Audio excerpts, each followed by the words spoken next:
The Englisher. The Amish Bonnet Sisters, Book 6.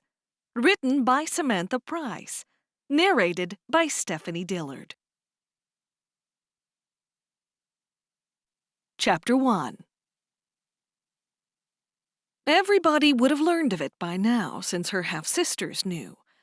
It would have caused a scandal within their Amish community. Her stepmother would be most upset. Liza, her best friend, would be shocked. The bishop and the elders would be disappointed. Florence hadn't run away. She'd only moved one property over. But she'd certainly escaped from her life with the Baker family. At the Baker household, things weren't running smoothly ever since Florence had left. Timmy, the late Aunt Dagmar's blue budgerigar, had taken to chirping loudly whenever anyone was in the kitchen, and that was most of the day.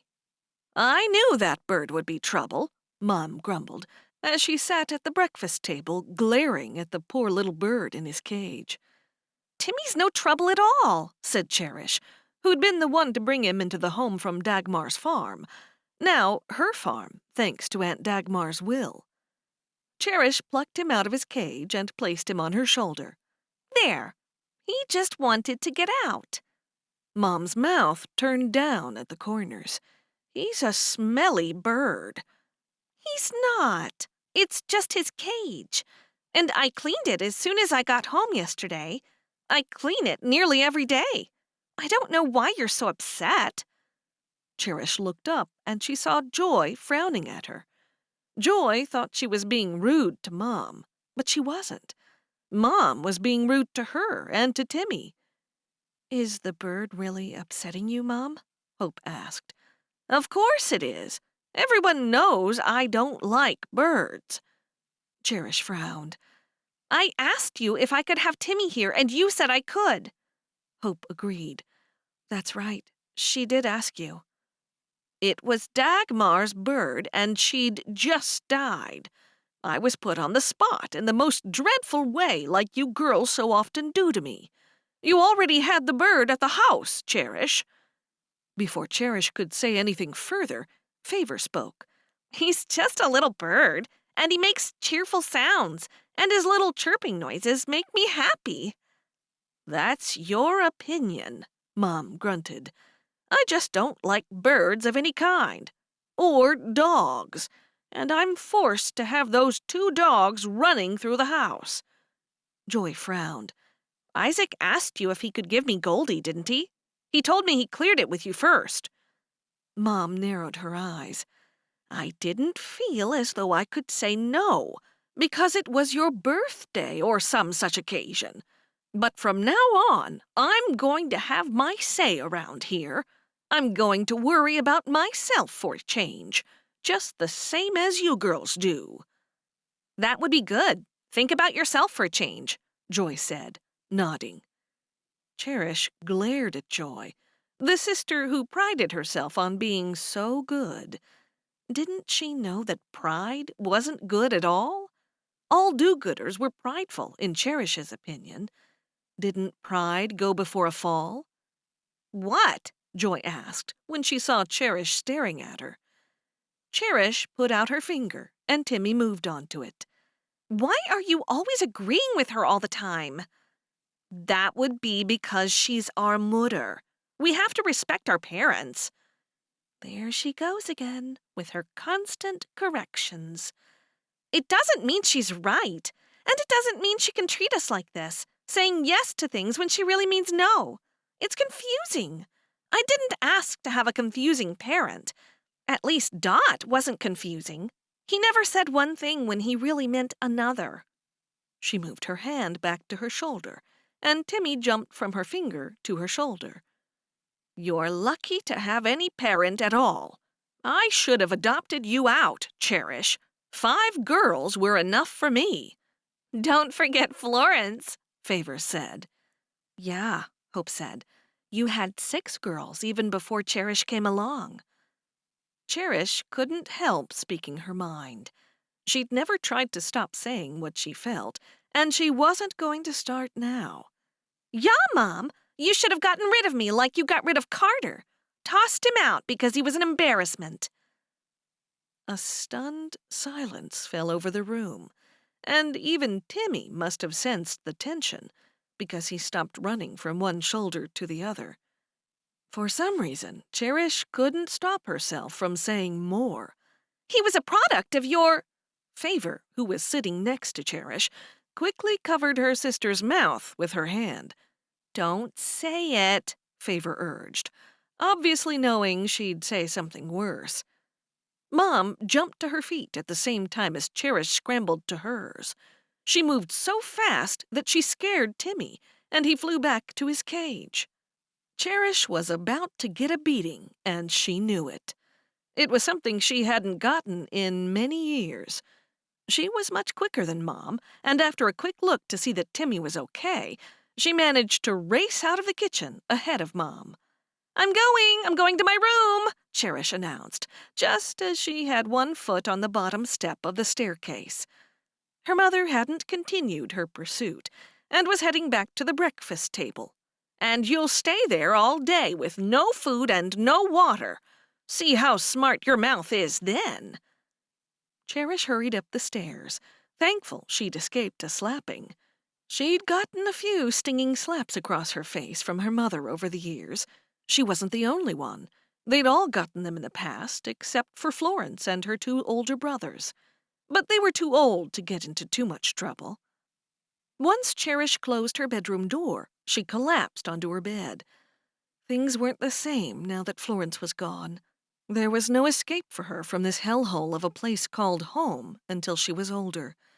Then she'd live on Dagmar's farm, with no one to tell her what to do. She'd be free and could live her life as she saw fit. She jumped to her feet, walked over to the window, and opened it up. Then she stuck her head out and breathed in the fresh air. How she wished things could go back to how they were when Dot was alive, and all her siblings still lived at home. It had been a happy home back then. Now everything was a mess. Literally. Even the house wasn't as clean and tidy without Florence. Dot was dead. Her older half-brothers were gone, and Florence had abandoned them for love. She didn't blame Florence, because she'd do the very same thing if she ever had the chance. Neither would she wait 2+ years like Florence had. She'd run away with a man when she knew she loved him. Why wait? Life was short, and she intended to live it. And if her life happened to be long, it would be worse to live so many years with regrets. So many changes were coming.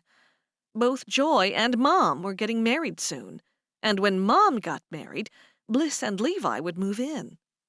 What if Levi thought he could tell her what to do just because he was their stepfather?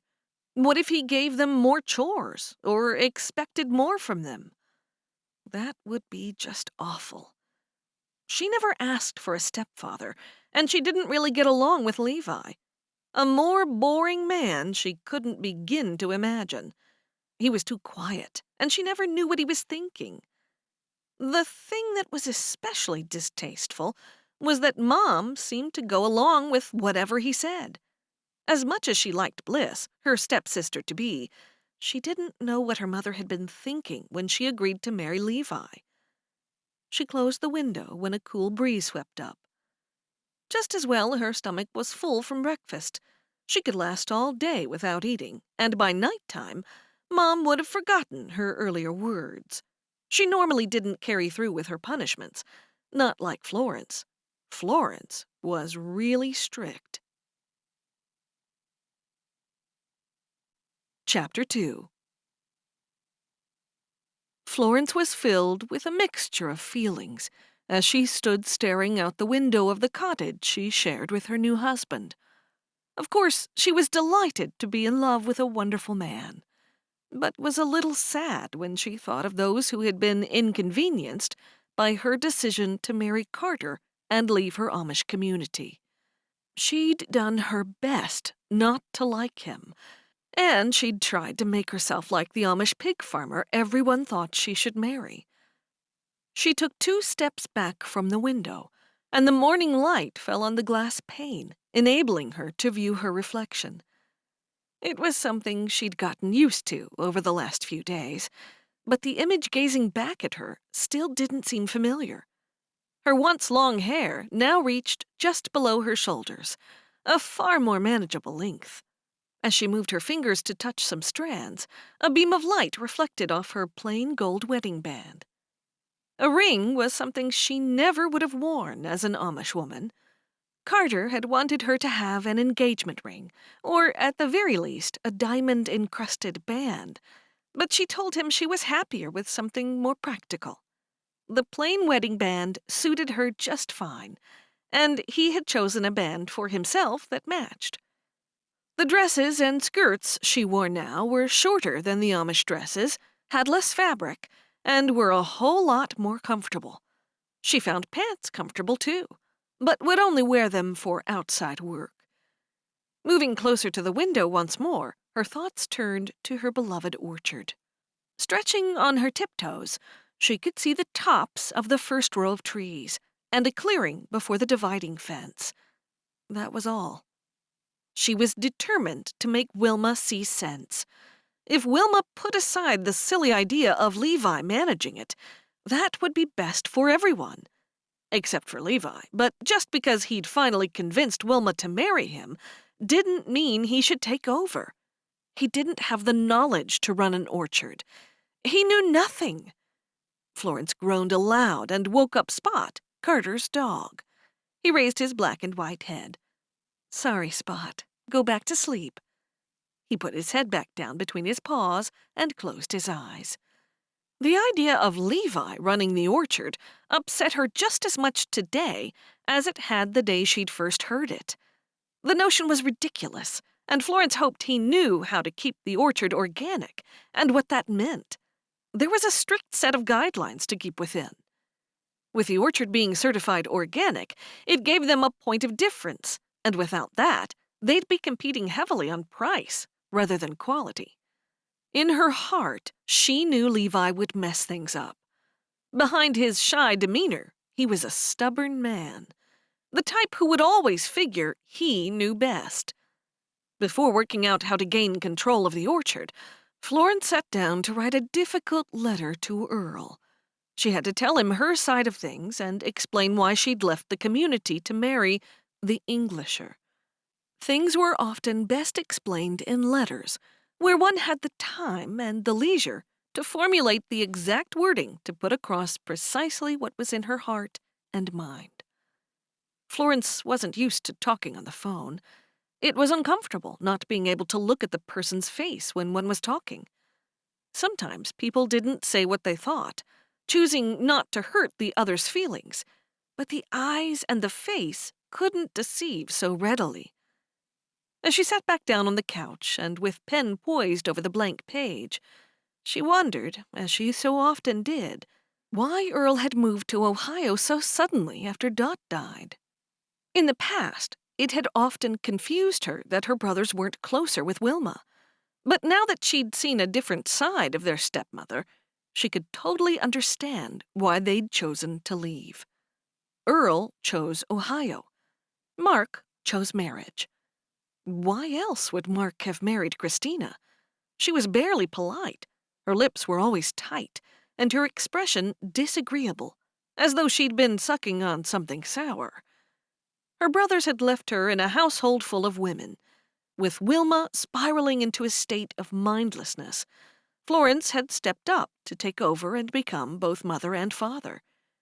Florence would have loved to sit around all day like Wilma had, staring into space, pondering years gone by, and the suddenness of Dot's death. But with running the orchard and looking after the girls and the house, Florence wasn't afforded that luxury. There was work that needed to be done, and someone had to take charge when Wilma hadn't.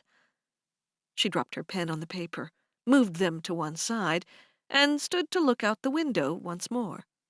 It was enough to send pangs of guilt coursing through her body. She'd abandoned her father's orchard. She could have turned her back on love and stayed on. But love, the love she and Carter shared, was so rare and precious that she grabbed it and held on to it with both hands. She hoped Dot would understand. There was still time. Time to work things out with Wilma, for all their sakes. If Wilma would only think clearly, she'd see that Florence was the best person to run the place.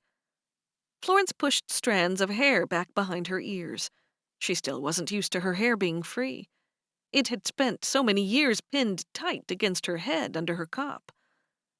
Or was Wilma's choice to put Levi in charge a sign that it was time for her to create a new life of her own, one that didn't include Wilma and the girls?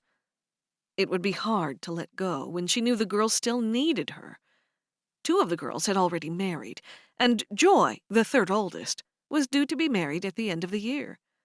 The sad thing was, her actions would make no sense to her friends and relatives in her community. She was sure of that.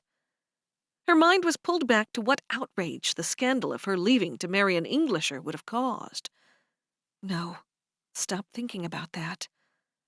For once in her life, she wasn't going to be concerned about others. Yes, she was angry with Wilma for keeping her away from the orchard, but she wasn't going to give up just yet. Not with all the hard work she'd put in, and the connection it gave her to her late father. Still, she had another option if Wilma refused her. She would put everything her father had taught her into her new orchard, the one that she would create together with Carter. She would train up her children to love the orchard, just as her father had trained and guided her. She groaned again at the thought of Levi and spun around to see Spot's reaction. This time, he didn't flinch. He was used to her groans of despair by now. Florence picked up the pen again and tried her best to explain to Earl in detail the reasons for her leaving. She wrote about her feelings for Carter, and the fact that she hadn't left God, she'd only left the community. When she was satisfied she'd explained things the best she could, she signed the letter, "Always your loving sister, Florence." Without reading it through, she folded the notepaper into 3 and then placed it in the envelope and licked it closed. "Carter," she yelled out as she walked to the bottom of the stairs. "Yes?" "Will you drive me into town? I want to post a letter." "Sure. Can you give me half an hour? I'm just in the middle of something." "Okay. I'll make a cup of coffee. Do you want one?" "Why don't you wait, and we'll have coffee after we post that letter." "Good idea." Florence wandered back, sat down next to Spot, and patted him. At her previous home, the Baker family home, she was always kept busy doing something: sewing, cleaning, bookwork, or working in the orchard. Now she didn't know what to do with herself. Her new home with all the electronic gadgets practically cleaned itself. The dishwasher washed the dishes, the electric washing machine cleaned the clothes in no time, and with the dryer, there was no waiting for the sun or the breeze to dry the clothes. It didn't take long to zoom over the floor with a vacuum either. She rose to her feet and wandered to the window and looked out at their few cows chewing on the grass. Carter was attached to his cows and treated them like pets. She couldn't help smiling at the way he was with them. It showed how soft-natured he was. The cows didn't provide any income, but since Carter was well off, they didn't have to. Still, he was looking for a new home for his pet cows because they needed the land for their new apple trees, a home where they would be treated properly. If a home couldn't be found, they'd have to keep 2 paddocks for the cows and go without planting the extra trees. As much as she thought they should go for practical purposes, she wasn't going to insist. Florence was both excited and daunted by the prospect of creating an orchard from scratch. That was something she'd never done before, and she wasn't certain how to go about it. She knew a couple of her father's apple-growing friends would be the best people to ask advice from. Before she drew up plans, she'd visit them. There was one man in particular she wanted to single out for advice. On their drive into town, Carter made an odd suggestion. "I'll have to teach you to drive a car." "No, I'd be too frightened. I could never." "It's probably easier than driving a buggy, and a lot safer." Florence wrinkled her nose. "If I take my hands off the steering wheel, I'd crash.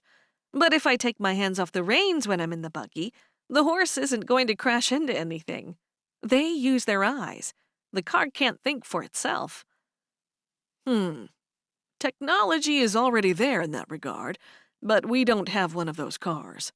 Carter chuckled. Trust me, it's not hard. I'll get you your own car, and then you can come and go as you please. You could drive yourself into town to post your letters, or, I know, learn to use email. He smirked. I was going to mention that again, but since you don't know anyone who isn't in the community, there's probably not much point.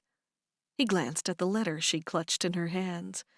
I'm guessing the letter is to Earl? How would you know that? He laughed again. I saw the name Baker written on the front of it. She slapped his arm in mock irritation. Stop it. I thought you had some extra powers or something.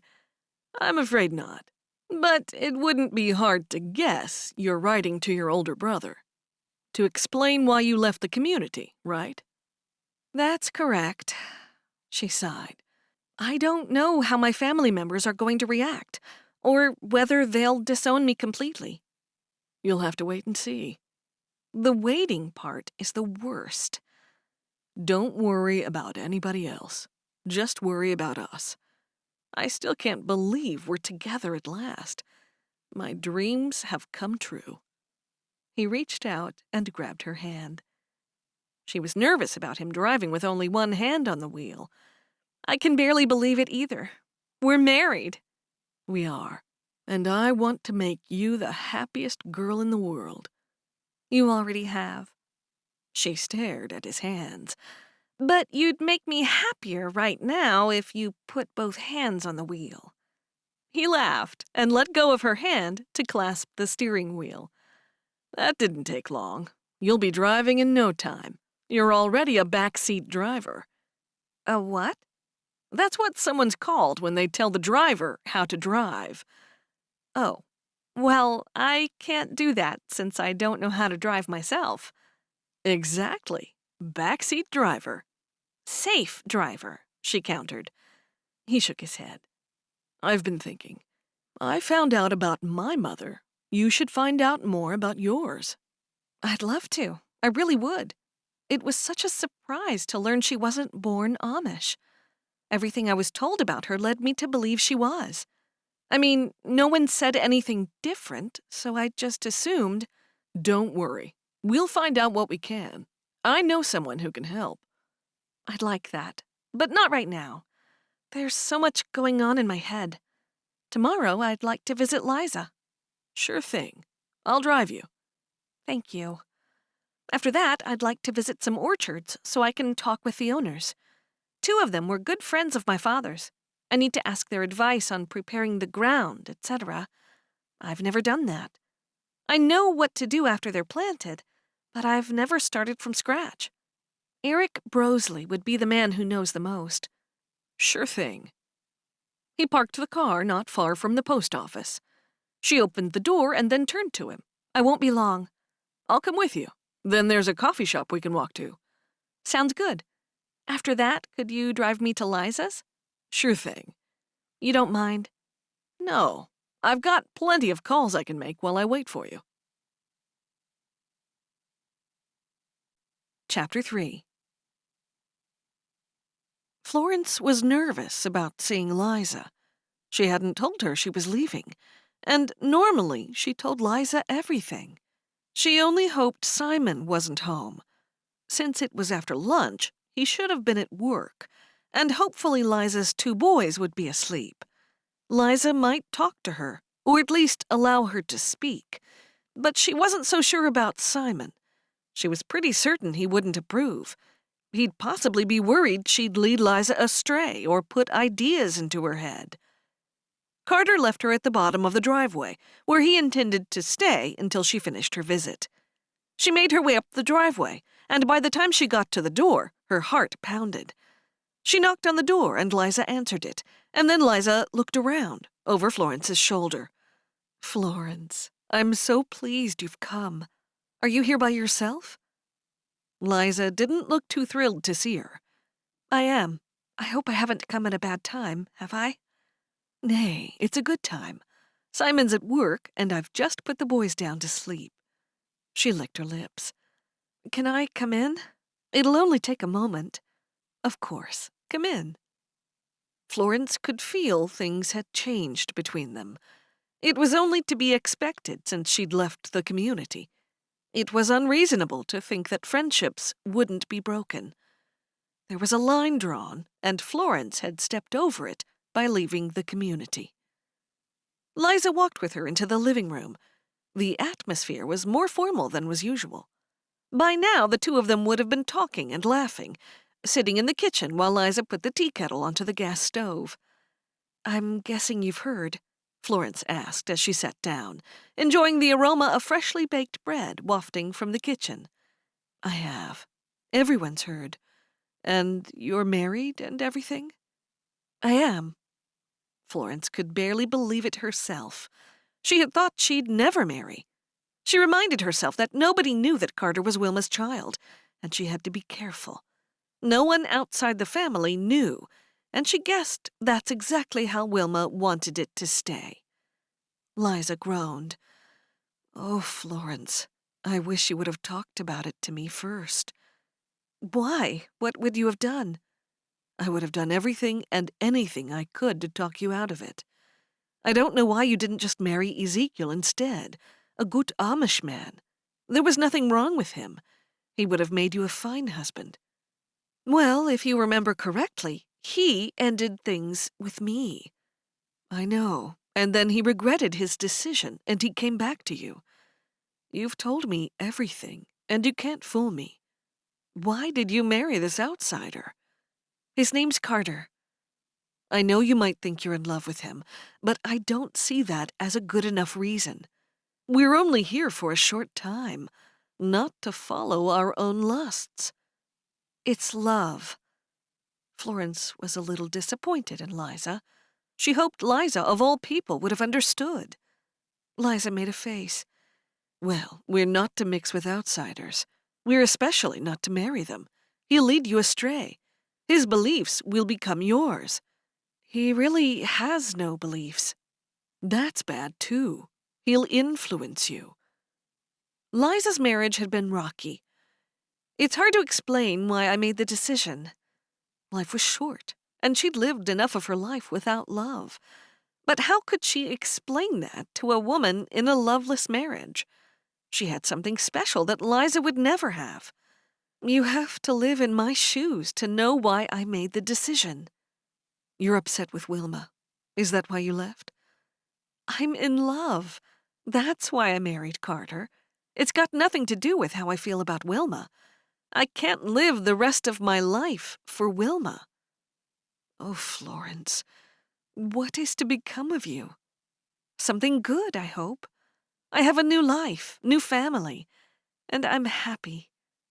"To have any redemption, you must have him join us. You must influence him, rather than his belief in nothing influence you. Will that ever be possible?" Florence nodded. "That's what I thought once. But haven't you ever thought our way is not the only way? It's a narrow path. If I didn't believe that, I wouldn't be here. Is that why you left us? Has he filled your head with this nonsense about our ways already?" Florence shook her head. She didn't want to acknowledge it, but being around Carter had made her think more deeply about her beliefs, and the Amish Ordnung and traditions. Surely there was no harm in that. "Florence, I don't think you should come back here again. If Simon finds out, I'll be in all kinds of trouble." Florence knew she was using Simon as an excuse. "Simon? But what do you think?" "Simon is the head of this household." "Right, but that doesn't mean you can't have your own opinion about things, does it?" "I don't want to get into an argument, because I'm not good with words."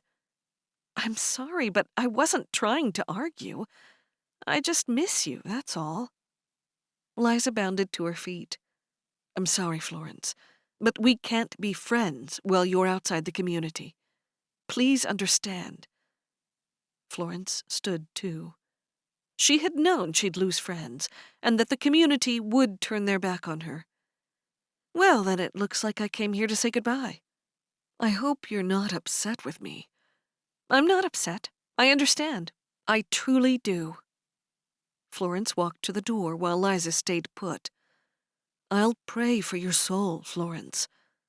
Florence turned around and looked at her, just as she reached for the door handle. Thank you, Liza. Are you on foot? No, I have Carter waiting down by the road. Liza suddenly ran to her and put her arms around her. Florence hugged her too, and then patted her back. You've always been the best friend I ever had, Liza. Tears stung the back of Florence's eyes. And you'll always be my best friend, Florence. You're the only person I could tell about the problems with Simon, because you're the only person I could trust. The two women parted, and Florence walked down the long driveway, holding back tears. But she was pleased she'd said goodbye. When Cherish's sisters drove away in a buggy, she heard her mother's bedroom door close. Even though she was supposed to stay in her room all day, it didn't matter. No one would find out she was gone. Now was her opportunity to sneak out. Her mother's nap normally lasted for at least an hour, and her sisters would be gone for ages. She'd guessed Mom was being spiteful, and had sent her sisters into town without her. Everyone knew that she was the one who loved those trips into town the most. It was another way to punish her further.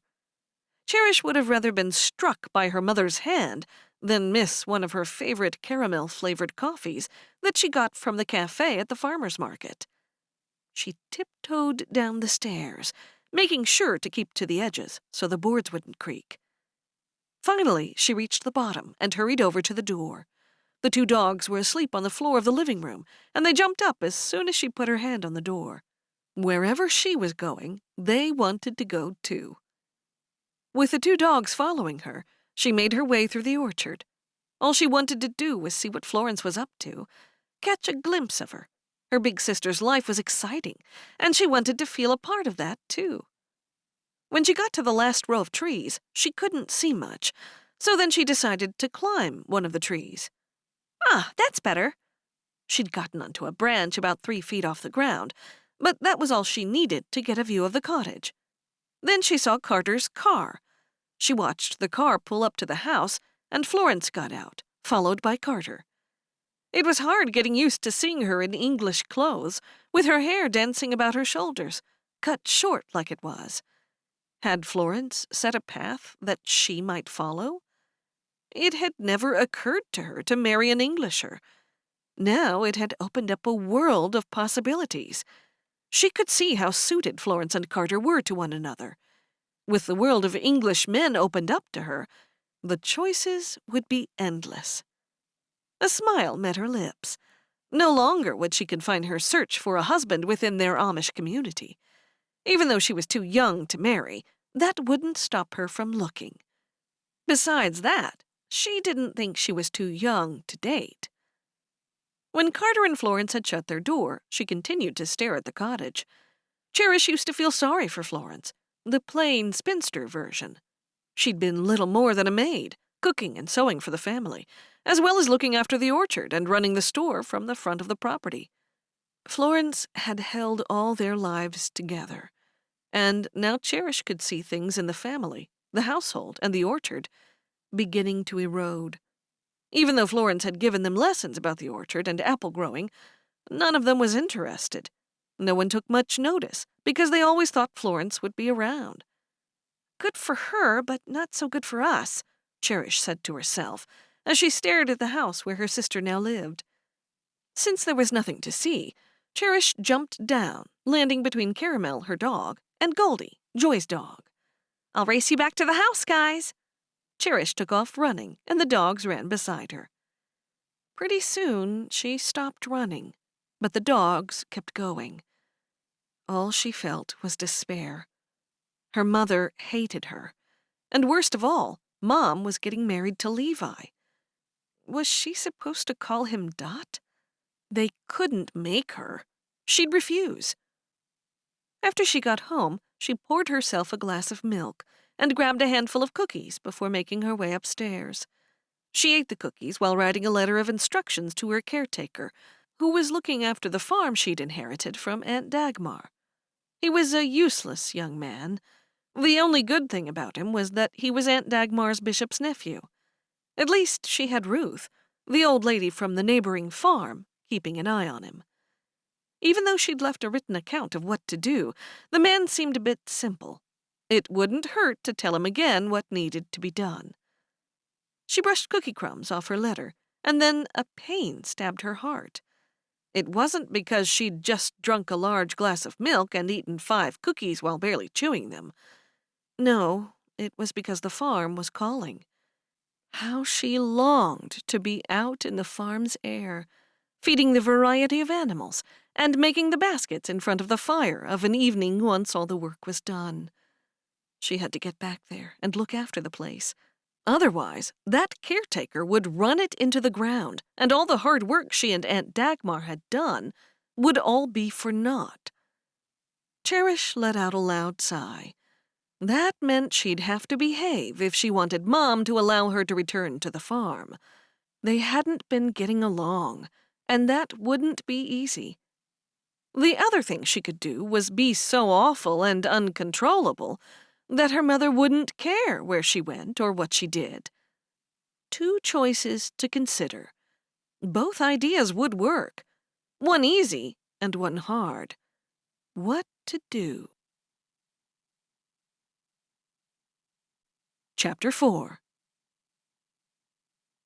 Days later, Florence was still finding her way around the new kitchen when she heard a buggy.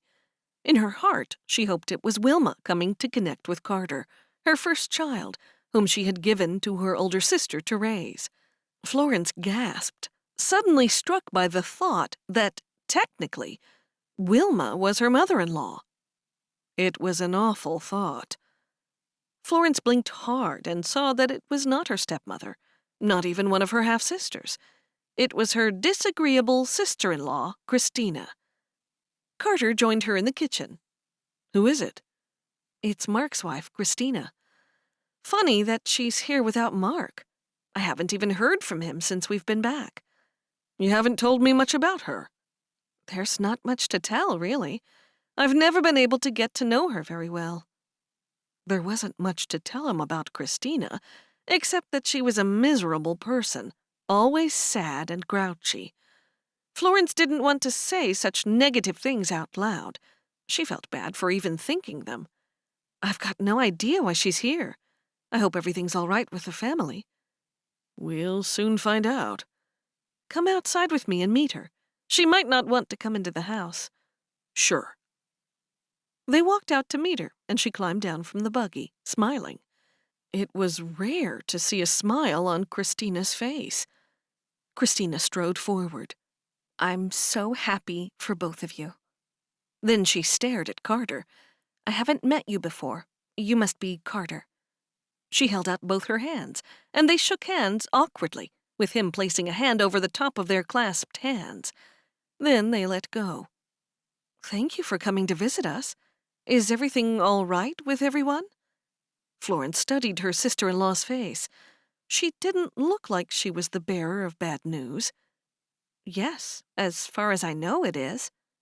Christina stood there smiling at both of them. "Would you like to come inside?" "Yeah, I would."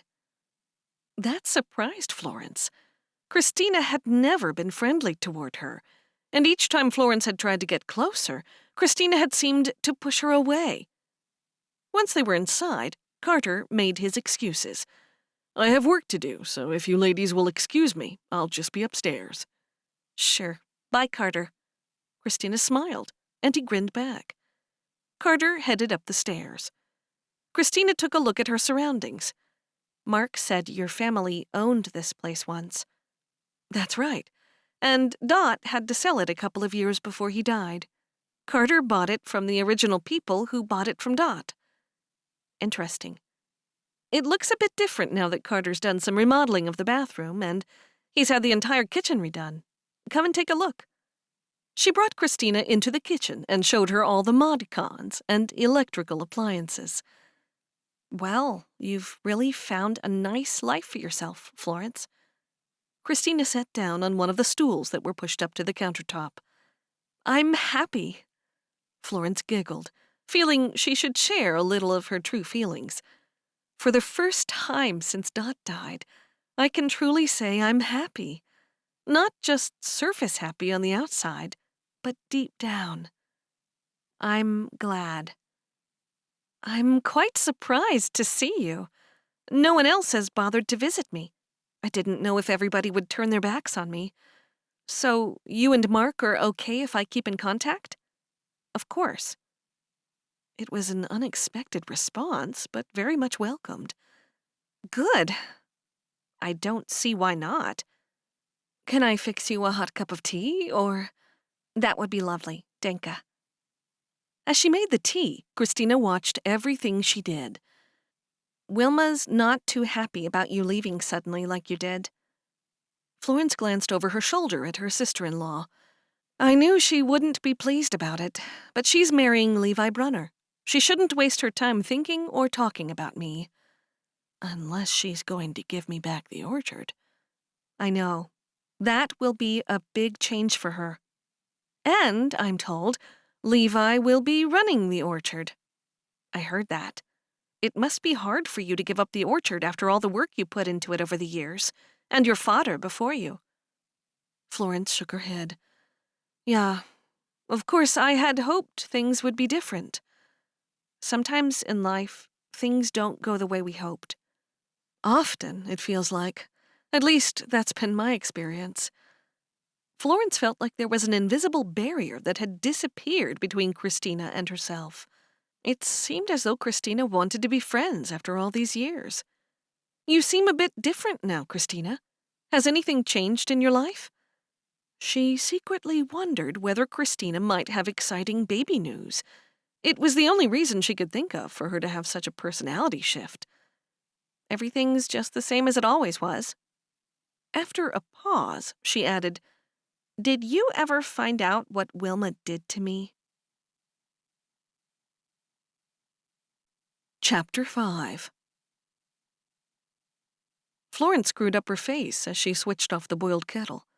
She stared curiously at Christina, wondering what Wilma had done now. No, what did she do? As you probably know, I met Mark when we were both on Rumspringa. Yes, I remember that. And you both came back to the community after Dot died and got married. Is that all you know? Is there more? Christina nodded. When I met Mark, I was pregnant with someone else's child. No, Florence was shocked. I had no idea. What became of the... Oh, you didn't lose the baby, did you? Not in the way you're thinking. Of course, Mark knew about the baby, and it wasn't his, and I wanted to keep the baby. Mark was fine with that decision, and we were both willing to face the consequences of the community, whatever they would be. This scenario was sounding familiar to Florence. This was what had happened to Wilma. Once Wilma found out about it, she encouraged me to give the baby up for adoption. When I say encouraged, I mean she forced me. She said if I gave the baby up, I'd never regret it. She told me what happened to her, and she said it was exactly the same, and she knew she'd done the right thing. But you obviously do regret it. Now things were falling into place. That explained Christina's constantly sour disposition. She was bitter with the nagging pain of regret. Of course I do, Christina snapped. Now I find out from Mark that Wilma told him that Carter's her child, and she's rejecting him. Do you know what that tells me? No, what? It's obvious, Florence. She never wanted him in the first instance. I wanted my Bopley. So what was she doing giving me advice? Christina almost doubled over, holding her stomach as though in physical pain. I only gave the Bopley away because I thought she knew best, because she was older, do you see? I have carried unforgiveness in my heart toward Wilma ever since then, and even more so now, and I fear I always will. Florence hesitated a moment, piecing together all that Christina had said. Then she decided words weren't that important. She could see how her sister-in-law felt, because it was written all over her pinched face. "I'm so sorry that you made the decision you regret. But can anyone truly be held at fault? The final decision was yours to make. I was in a vulnerable situation, and I needed support from my family." "What about Mark?" "He said he'd go along with whatever decision I made. If we were to keep the child, he would have raised it as his own. Wilma acted nice to me. She took me under her wing and explained all the consequences of each choice.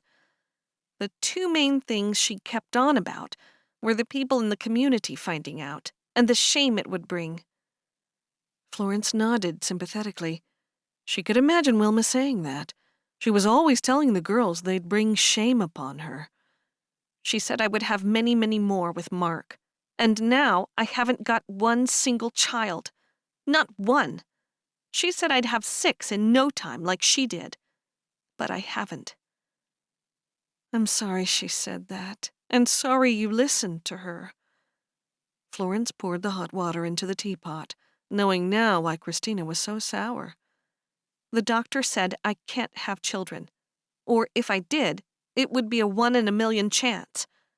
I had that 1 in a million chance, and Wilma ruined it. She said I needed to give the child away. She was a little girl." Florence's eyes grew wide.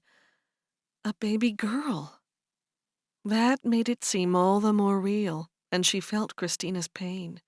After all, the child would have been raised as Florence's niece. Now she'd most likely never get to meet her. "That's right. I'll never have a family. And Wilma took that from me." "I'm so sorry to hear that, Christina." "Do you know what it's like waiting and then watching people have Bopleys so easily?" "I felt a little bit of that watching all my friends, and now some of my younger half-sisters getting married, while thinking I had no hope of finding a man. So I can imagine that would be even worse for you." "It is. Wilma should have kept her mouth closed." "As much as I'm a little annoyed with Wilma right now, I don't think you can fully blame her. She didn't know you couldn't have any other children, and she would have believed she was just trying to help you and advise you. Probably the way someone advised her many years ago. And she did keep your secret. I never knew about this." Christina leaned forward. "She was very good at keeping secrets, wasn't she? She kept her secret about Carter long enough." "That's true, yes. She's very good at keeping secrets." Florence licked her lips. "Have you ever thought about finding the child?" "I can't do that. It might upset her and her family. I'll just have to wait and hope she comes to find me. That happens sometimes, you know." "I know. I do hope she comes to find you. I'd love to meet her too, when she does." "If she does. Knowing my life, she won't. Nothing goes easily for me." Florence poured out the tea into cups and then sat down with Christina to drink it. "Would you like something to eat with that? We've got chocolate chip cookies. Not home-baked, but they're nice." "Just the tea's fine, Denka." Florence sat down next to Christina, and she brought the teacup to her lips and took a sip. Then she placed the cup back gently on the saucer. "Thanks for telling me all that just now. I knew you'd understand, now that you're not so close with Wilma. Have you heard when she's getting married?" "Nay, I only heard about it the other day." "Me too. It was quite a shock, I can tell you that. Although I knew Levi liked her a lot, but I didn't think she returned his affections." She took another sip. "I guess I was wrong. She's just doing whatever suits herself. You've gone, and she needs someone around the place to do all the work."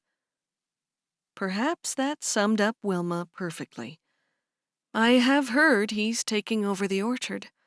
I was hoping to stay on and work the orchard and live here, but that's just not possible. I'm going to have a talk with her soon." "Does she know that?" Florence grimaced. "Not yet." "Wilma's annoyed with you." "With me?" Christina nodded. For leaving? Probably that too. But she's more upset you're opening an orchard in competition to hers. Christina slurped her hot tea. That had been the last thing Florence had thought of. I wonder how she heard that. It'll be years before we have any produce. It upset Florence to hear her orchard being referred to as Wilma's orchard. All Wilma had ever done was marry Dot. She'd never worked in it one day of her life, never showed the slightest bit of interest when anyone talked about the trees. She'd never plucked one apple from a tree, not even during harvest. Wilma always had an excuse when everyone was needed. Sorry. I shouldn't have said anything. Don't worry about it. And ours won't be in competition. There's more than enough business for everyone. Besides, it'll take years for us to get established. Yeah, you said. Firstly, we have to work on the drainage and then the soil, and when the trees finally grow, it will be many more years before we can get enough apples to market. And more again before we can get our organic accreditation. Christina's eyes glazed over. I'm just telling you what she's been saying. She thinks you're out to ruin the orchard if you can't have control of it. Those are the very words she used. I know it sounds like I'm gossiping, but I'm not. You should know how she feels, and know she's not going to be nice to you when you have that talk with her. She leaned forward and whispered, "She's already said she wants nothing to do with you and your husband." It's very sad that she thinks like that. I hope the girls don't believe I'd do anything of the kind. I only want the best for each one of them. Perhaps I shouldn't have said anything. No, I'm glad you did.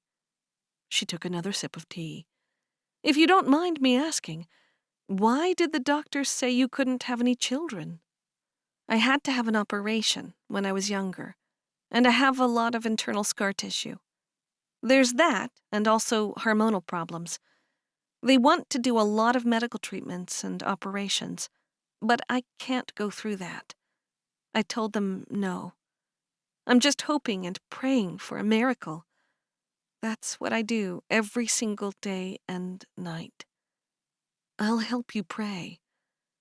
She looked up from her tea and gave a weak smile. Thank you, Florence. That's kind of you since you've left us. I'm the same person, and I haven't left God. Christina simply stared at her, and Florence didn't want to start a conversation that would most likely go nowhere except in circles. Who else knows about Carter and Wilma? That Carter is Wilma's child? No one, apart from the family. Florence nodded, knowing that it would soon get out. The girls found it hard to keep information quiet, and now Bliss would learn of it since Wilma would have to tell Levi Brunner, if she hadn't already. Come to dinner tomorrow night, you and Carter? Florence stared at her sister-in-law's smiling face. She seemed to be genuine in her friendship. Oh, I'd love to. Would that be okay? I mean, Mark will still talk to me? He wasn't happy about my decision to marry Carter, and he told me so when he came to Aunt Dagmar's funeral. What's done is done. He won't cast you aside. Florence was relieved. She'd not yet gotten a letter back from Earl. She'd written her new cell phone number at the end of the letter, but he hadn't called either. The girls hadn't been in contact with her, so it looked like Mark and Christina were the only family members who were talking to her. Chapter 6. It's not the same without Florence here, Cherish announced at the breakfast table the next day, as she sat with her 3 sisters and their mother. It's quieter and more peaceful. Mom's mouth turned down. It's not really quieter, Joy said. She wasn't noisy, and now there's one less person to help out around here. Will you stop talking about Florence? Mom glared at Joy and Cherish. Favor said, I think we're just all worried because nothing's been done with the orchard for several weeks. Exactly, Cherish said. I wasn't going to say anything because no one listens to me, but we're in trouble. We need someone who knows what they're doing. Yeah, Hope agreed. Florence was always doing something in the orchard every day, and now no one is doing anything. So it's not good. And that's what we live on, said Joy. So we were wondering, who is running the orchard, Mom?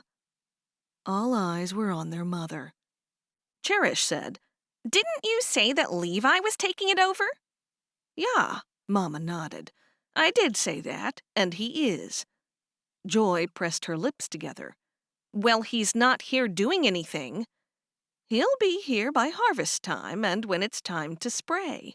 He's got other things to do, you know. He can't be here every day. He said the orchard just needed workers to help at harvest time, and then when it's time to spray. He's been getting advice. Florence would agree with that. Disagree with that, I mean. She'd heartily disagree, Cherish said. She was set against pesticides. We're an organic orchard. What's Levi thinking? He's obviously not thinking anything.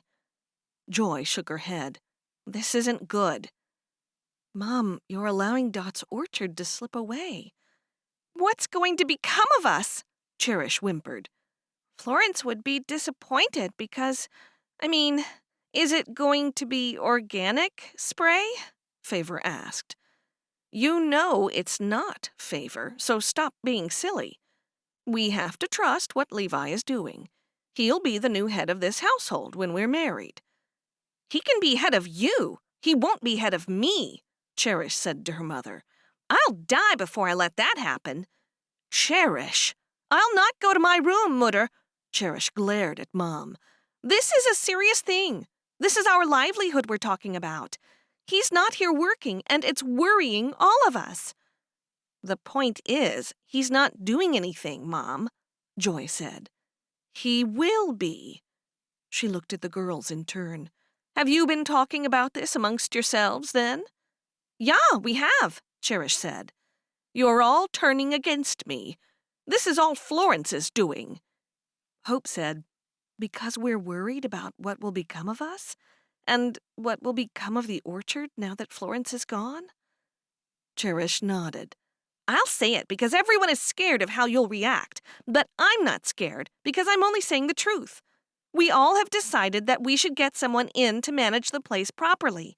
Someone who knows what they're doing. Levi knows nothing about running an orchard. So are all you girls against me now? If you are, you can go and live with Florence. I'd like to live anywhere but here, said Cherish. Everyone stop it, Joy shouted. Cherish continued. Everybody will be upset when the orchard is ruined, just like that idiot is probably going to ruin my farm. Mom nodded. That's another upset. The farm should have gone to all of you girls, not just you, Cherish. If you weren't so selfish, you would have shared it with all of us. But you just ran off and signed those papers before you even told us she left the farm to you. I didn't give it a second thought. That was what Aunt Dagmar wanted. Mom frowned at her. Nay, surely Dagmar wasn't thinking clearly at the time she wrote that will. Her mind was affected. I won't share it with anybody because Dagmar and I were close. If she had wanted me to share it, she would have told me so. I'm not going to let anyone make me feel bad about it. That's the way things are. If you want to kick me out, I'll happily go back to the farm. I think that's where Gott wants me to go anyway. It's okay, Cherish. No one wants your farm. It's yours, Joy said. Mom's just upset. She should be, Cherish snapped back. Mom bounded to her feet and with an outstretched arm pointed to the door. Go to your room now, Cherish. What have I done? I only spoke the truth. You better just go, Joy said. Mom's getting really upset. She's always getting upset these days. Maybe Levi has changed his mind about marrying her. When she saw the look of fury on Mom's face, she scrambled to her feet and hurried out the door. Then she continued her quick pace as she ran up the stairs. Cherish didn't mean to say unkind things, but sometimes she just couldn't help it, and she was just trying to make Mom see that someone should be doing some kind of work in the orchard. She was tired of missing Florence. It seemed silly not to go and see her, since she only lived next door. Mom had forbade them from talking to her, but Cherish seldom did what she was told. She knew Favor did anything she asked, and she didn't want to go there alone. When mid-afternoon arrived, like most afternoons, the Baker girls were in the midst of chores. Joy was in the kitchen cooking another dinner with which to impress Isaac, and Hope was in the kitchen too, helping while talking to her. Favor and Cherish had been given the job of sweeping and dusting, and then they were to clean the windows. Hey, Favor, let's visit Florence. Favor gasped. We'd get into terrible trouble. Only if they find out. We won't be long. Favor folded up her dusting rag. What's the plan? We spend a few more minutes in here and then say we're cleaning the windows from outside. Then we run to her house. It won't take too long. They need never know. Okay. Let's go now. Favor giggled her okay. They put their rags down on the coffee table and set off. Where are you going? Joy asked when the two girls walked through the kitchen, heading to the back doorway from the laundry room on their way outside. Favor said, All the smudges on the windows are on the outside. Yeah, Cherish agreed. We're going to clean the outside first. Good idea, Hope said as she chopped the carrots. After you finish your chores, we need some apples peeled. Don't forget we're making apple pies. We won't forget, Cherish said as she pushed Favor through the door. Once they were outside, they both ran as fast as they could through the trees. When they came to the last tree, they saw Florence and Carter's cottage. Chapter 7. That didn't take long. They slowed their pace and slipped through the barbed wire fence that separated the properties. Florence was sitting in the living room planning out the next few months of preparing the ground for the trees, when movement outside the window caught her attention. She was overjoyed to see her two youngest sisters hurrying to the house. When she got off the couch, Spot woke up and then followed her to the front door. He sat beside her when she opened the door, and they watched the girls make their way to the house together. The girls ran up the steps, and then the three hugged each other at the same time. "What are you doing here?" She looked at both of their flushed faces. "Does Mom know you're here?" Nay, Favor said. She's asleep. You've got a dog? Favor asked. Yeah, it's Carter's dog, Spot. I guess he's my dog now, too. Both girls patted the dog while he lowered his head. He's a little shy sometimes. Come inside. Is Carter here? Asked Cherish. He's in town. As they walked into the house, Cherish asked, So you really married him? I did. Come into the kitchen. Would you like milk and cookies? Yeah, both girls chorused. When the girls were seated, they talked about how much the cottage had changed. It looks nothing like I remembered. Me either, said Favor. I thought the ceilings were higher. They're normal height. You were a lot smaller when you were here last. That must be it. Florence poured out 2 glasses of milk and set a plate of cookies in front of them. I have trees back home, and they don't belong to the orchard. Do you remember Dot's special trees that he collected? I do, said Favor. They're at the side of the house. That's right. Do you think it would be all right with Mom if I had them? Cherish frowned. You want her to give them to you? Yes. Well, one is mine already. Carter gave it to me. Favor shook her head. I dunno. She said the ones that don't bear fruit she's burning. I knew she meant Dot's special ones. There's the one Carter gave me. She can't do anything with that one, surely. She can if you left it there. Cherish bit into a cookie. Florence reminded herself that they were just trees, special trees, but what could she do if Wilma refused to give them to her? She just hoped Wilma wouldn't destroy them. When is Mom marrying Levi? We don't know yet. He's taken over the orchard already. She's shown him the books, and he said he's learning what to do. He said he doesn't agree with the organic idea, and the place would make more money without it. I knew it, Florence blurted out. That had been what their whole focus and business plan was based on. Without being organic, we won't be able to compete with the cheaper imported apples. I mean, you won't be able to. They're sold on price, not the quality of the taste or the health benefits. That's so upsetting. It's true. Cherish took another cookie before she'd finished the first. But all our customers are waiting each year for our produce. Uh, your produce. Just telling you what I heard them talking about, Cherish said. I said to him to leave things how they are, and Mom sent me to my room for being rude. Cherish shook her head. He's not my father. I hope he doesn't think he can tell me what to do when he marries Mom. I'll run away. I'll go back to my farm. Nay, don't do that and leave me alone. Joy'll marry soon, and it'll be just me and Hope. Where is Hope? Home. She didn't want to see me? She's cooking with Joy, and we're supposed to be cleaning the outsides of the windows. Why is that? Before Favor could answer, a realization dawned on Florence. I just realized I'll never get organic accreditation if my neighbors are spraying so closely. Surely that's not right if you're not. Well, the soil has to be tested, and it's not likely. The spray will come this way. There must be a solution, said Favor. There isn't one. Not unless Levi decides not to spray. We'll try to make him see sense. Cherish shook her head. Why would he listen to us? We'll have to try. Yes, please try. Mom's upset with you, Favor said. I knew she would be.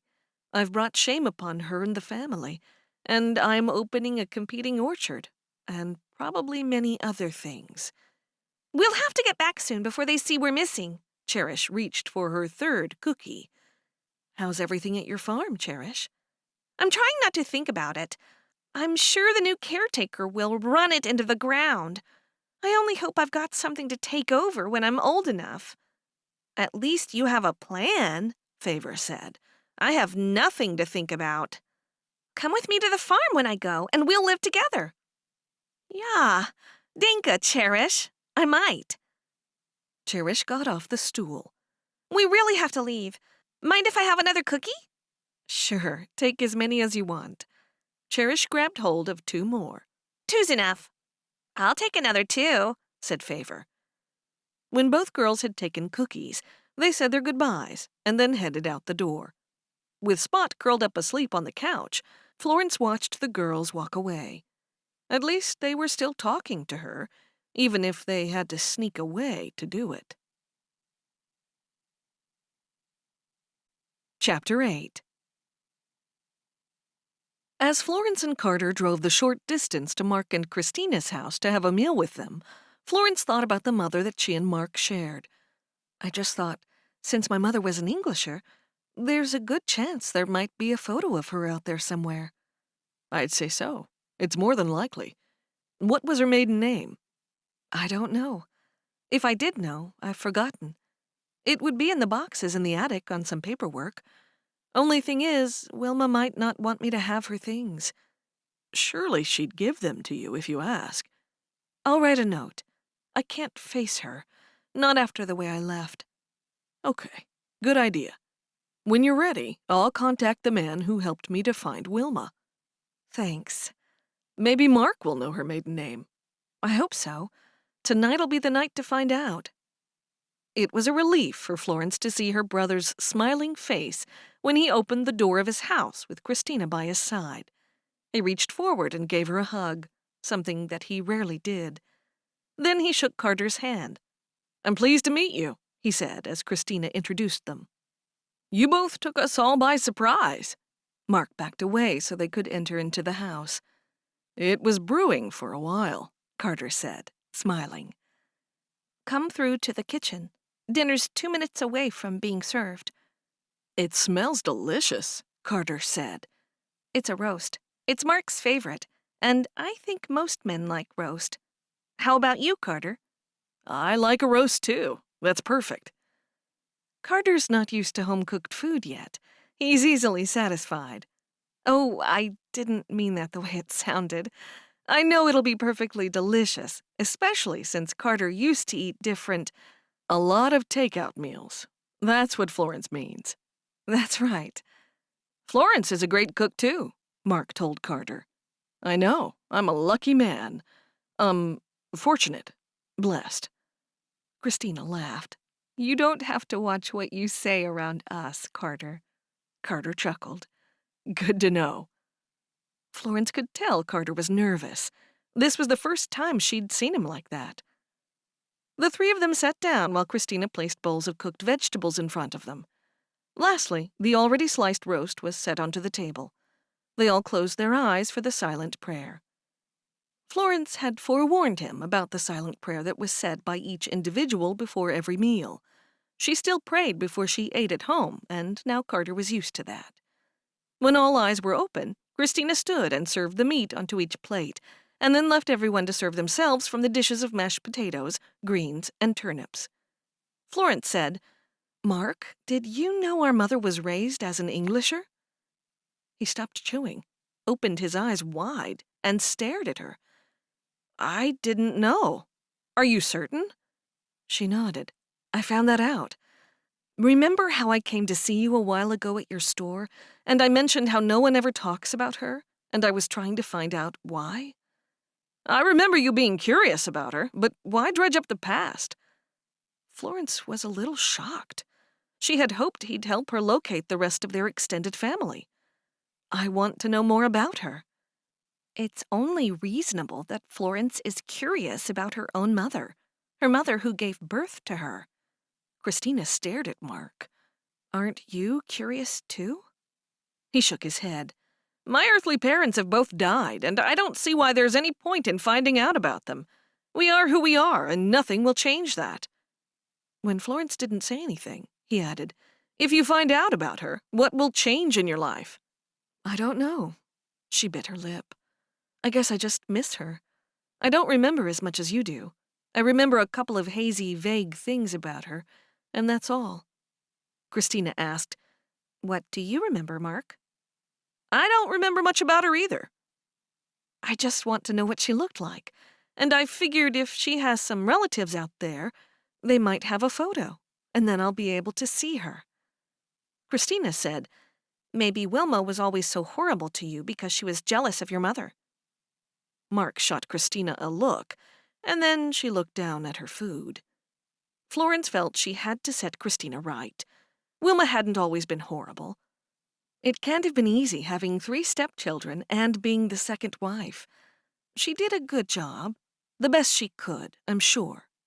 If you feel that way about Wilma, why do you want to find out more about our mother? I just miss her and want to feel closer to her. I don't understand it. Mark cut a portion of meat and popped it into his mouth. Carter and Florence looked at each other, and then he asked Mark, "Do you remember her maiden name?" Mark swallowed his mouthful. "I don't remember it ever being mentioned. Maybe Ada will know something. Have you talked to her? Or perhaps Earl?" She didn't even know if Earl was talking to her. Perhaps he didn't ever get her letter. Enough time had passed for him to get the letter and to reply, or at least to call the new cell phone that Carter had insisted she keep. She'd added the number to the letter. "No, I haven't. That's a good idea. I'll write to him, and I don't know if Ada will want to see me." "Perhaps you can ask Ada for her," Christina said to Mark. "Nay, I want to be left out of it." He looked over at Florence. "You should leave things be, too." She saw his worried face and gave him a smile before changing the subject. "And how are Mom and the girls?" She couldn't tell him about Favor and Cherish's visit. They'd get into trouble if Mom found out. "Just the same as ever. It'll be a big change when she marries Levi. That was a big surprise to everybody." "Not to me. I knew he liked her a lot, but I always thought she wasn't that interested. He's taking over running the orchard. Did you hear that?" Florence was doing her best not to let the whole thing upset her, but it was hard. "Does he know anything about orchards, Florence?" asked Christina. Mark spoke before Florence had a chance. "It won't take him long to learn." Her brother's comment annoyed Florence. It had taken her father years to gather his knowledge, and he taught Florence everything. To say it wouldn't take long felt dismissive, like he thought her knowledge was of no consequence. "I'm sorry, Mark, but I disagree." She went on to explain the problem regarding the spraying and the impact it would have on the surrounding properties. "I didn't know. I agree. It's better to keep going in the direction Dot set. I'll make a special visit tomorrow and talk to Wilma." "Would you?" He nodded. "Yeah, I'll do my best. I'll leave Isaac as soon as we open the doors. It's our least busy time. Isaac can do without me for an hour or so." "That's wonderful. I hope you have some success." "Me too. I'll do my best. The whole community needs to work together, and not just our Amish community, the broader community." Chapter 9. Days later, after Florence had gotten some guidance from one of her father's old friends, she sat down to plan how her orchard should take shape. She was more than a little sad when she found out how long the whole process would take. Now that she wasn't bound by the rules of the Amish bishop and the Ordnung, she could use machinery to prepare the soil and dig the trenches for the drainage. When they worked out exactly what needed to be done, it could all be done in no time. She smiled at the thought of doing things speedily. "Warning," Carter called out from his upstairs office. "What do you mean?" Florence called back. "Wilma's driving toward us." Florence jumped up and looked out the front door. Wilma's buggy was nearly at the house. Carter appeared by her side. "I wonder what she wants." Florence glanced at him. "Maybe she wants to get to know you better." "I doubt it. Wouldn't Mark have seen her by now?" "That's right. I was so busy thinking about planning the orchard that I clean forgot about that." When Wilma pulled up the buggy, they both walked to meet her. She got out of the buggy and ignored Carter completely, staring straight at Florence. "I can't believe what you're doing. I hear from Eric Roseley that you're starting an orchard here." "I am. Are you going to say hello?" "Hello." She glanced at Carter and gave a curt nod, then turned her attention back to Florence. "The land's not good. That's why Dot sold it off." "Oh, well, I've got information on how to make it better. Don't worry about us." "Why are you doing this to us?" "Florence is doing nothing to you," Carter said. At the same moment, Florence asked, "What am I doing?" "You're in opposition to us." Wilma had it all wrong, but right now Florence was worried about something more important. Levi knows he can't spray, right? "He said spraying is the only way. He doesn't go along with your—" "What?" Florence cried. "Tell him no. He can't." "I'm just telling you what he said. Levi has studied what to do. He said it's not as hard as everyone says." "Do you know the damage that one orchard spraying will do to its neighbors who have organic fruit? There's a good chance they'll be contaminated and won't pass the regular testing." "Modernize things. That's what it will do. Levi and I have decided." "It's not modernizing. It's going backward. He's ruining it for me and for the Jenkins. Mr. Jenkins has cherries as well as apples, all grown organically. If Levi goes ahead, it'll be disastrous." Carter cleared his throat. "I've been meaning to talk to you about that, Florence. It was going to be a surprise."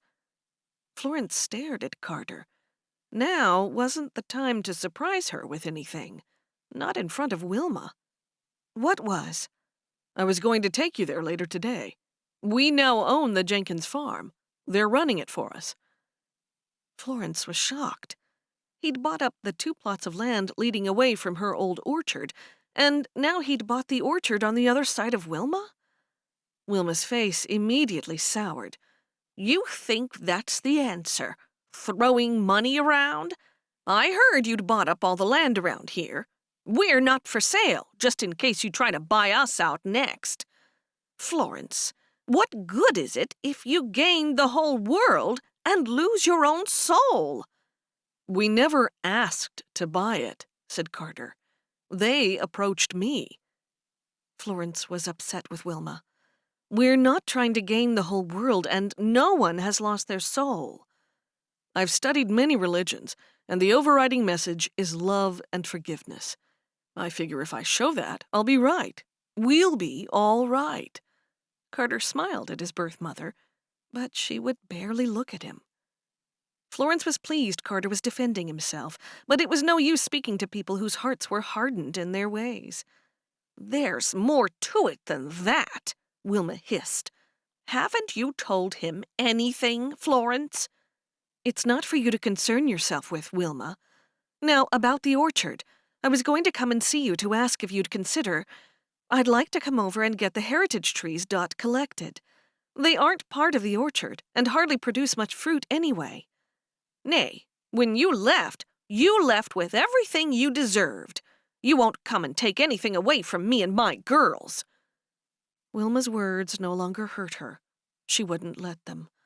She had Carter now, and that was all that mattered. Before she asked for her special tree, she thought she'd soften it by talking about something that made Wilma happy. "When are you marrying Levi?" "Soon, and you're not invited." "I didn't think I would be." "Then you won't be disappointed." "No, I'm not. I have a tree there that Carter gave me. I need that one back at the very least." Wilma tugged on the strings of her cup. "I don't know which one it is, and I don't want you coming around there." "It has a pink tag on the top branch. It's only small." Wilma nodded. "I'll see if I can find it, and if I can, I'll bring it by." "Thank you. Also, how is Levi finding out what he should be doing with the orchard?" What she meant was, why had he chosen to spray? He had to be getting bad advice from somewhere. "I don't know." Wilma abruptly stared at Carter. "Is this the way you take revenge on me? Taking Florence away from us so we'd all fall apart?" "Who's falling apart?" Florence snapped back. "I'm not." "I'm in love with Florence. It was her own decision to marry me, and we're happy. It had nothing to do with you. If you're falling apart, it has to do with you, not me or Florence." "Rubbish! You knew from the very beginning that you were buying the place that—" "Stop it, Wilma. "Oh, it's Wilma now, is it?" The way you're behaving to me, you don't deserve to be called Mom." Florence figured she'd gone that far. She might as well keep going. "Please leave my property." Carter put his hand on Florence's arm.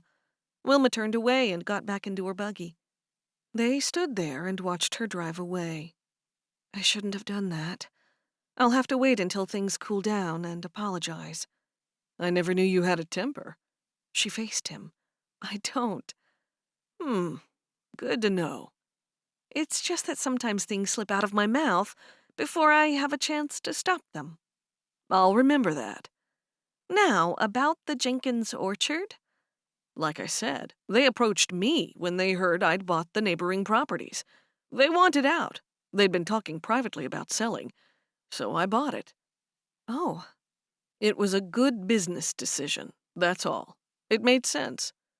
"Also makes a lot of work when it's just the two of us." "We better hurry up and make that family, then." She giggled. "But seriously, do you see what I mean?"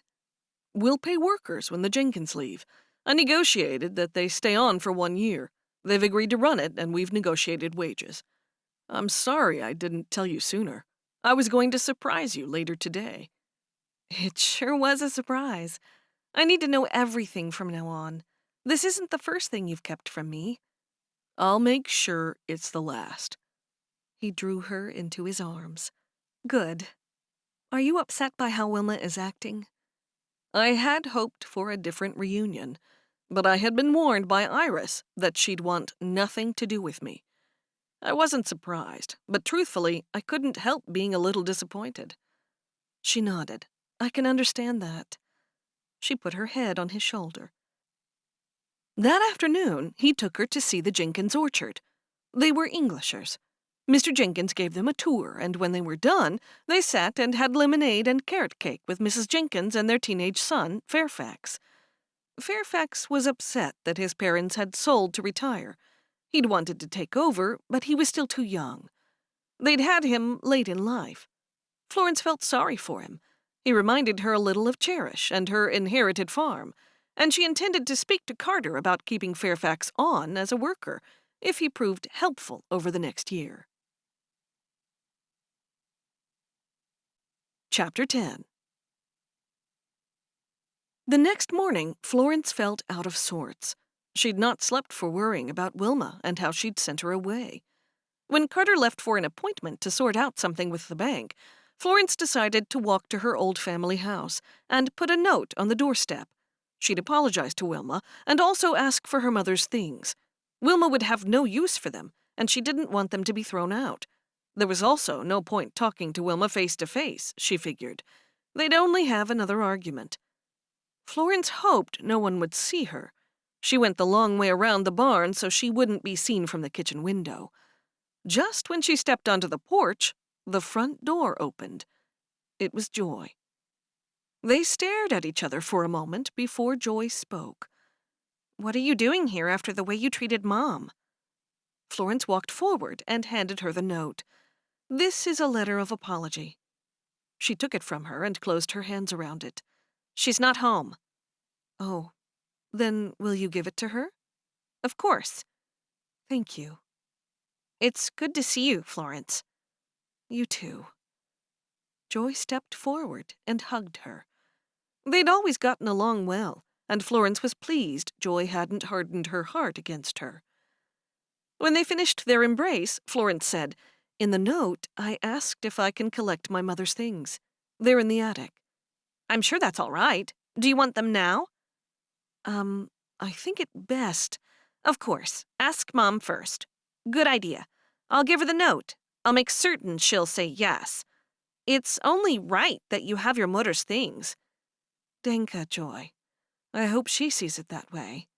"Don't worry, she will." "There are quite a few boxes." "It's okay. I'll have Isaac bring them to you in his buggy." "Would you?" "Yeah, of course." "Thank you." Florence wanted to get away before Wilma got home. "It's nice to see you, Joy." She gave Joy a brief hug and then stepped back. "You too." Florence hurried away from the house, wondering why she didn't get an earful of scriptures from Joy about leaving the community. Did Joy think she was a lost soul, beyond all hope and redemption? Meanwhile, the bishop had caught up with Cherish, and he'd arranged a meeting with the elders. Wilma drove her. There were 2 elders, sitting one at either side of the bishop in his living room, and she sat opposite while her mother and the bishop's wife were in the kitchen. "Did you think I'd forget, Cherish?" the bishop asked. "Forget?" "Yeah. Forget that you were seen with Tom in the early hours of the morning." Her heartbeat increased, but she was determined not to let her face show that she was scared.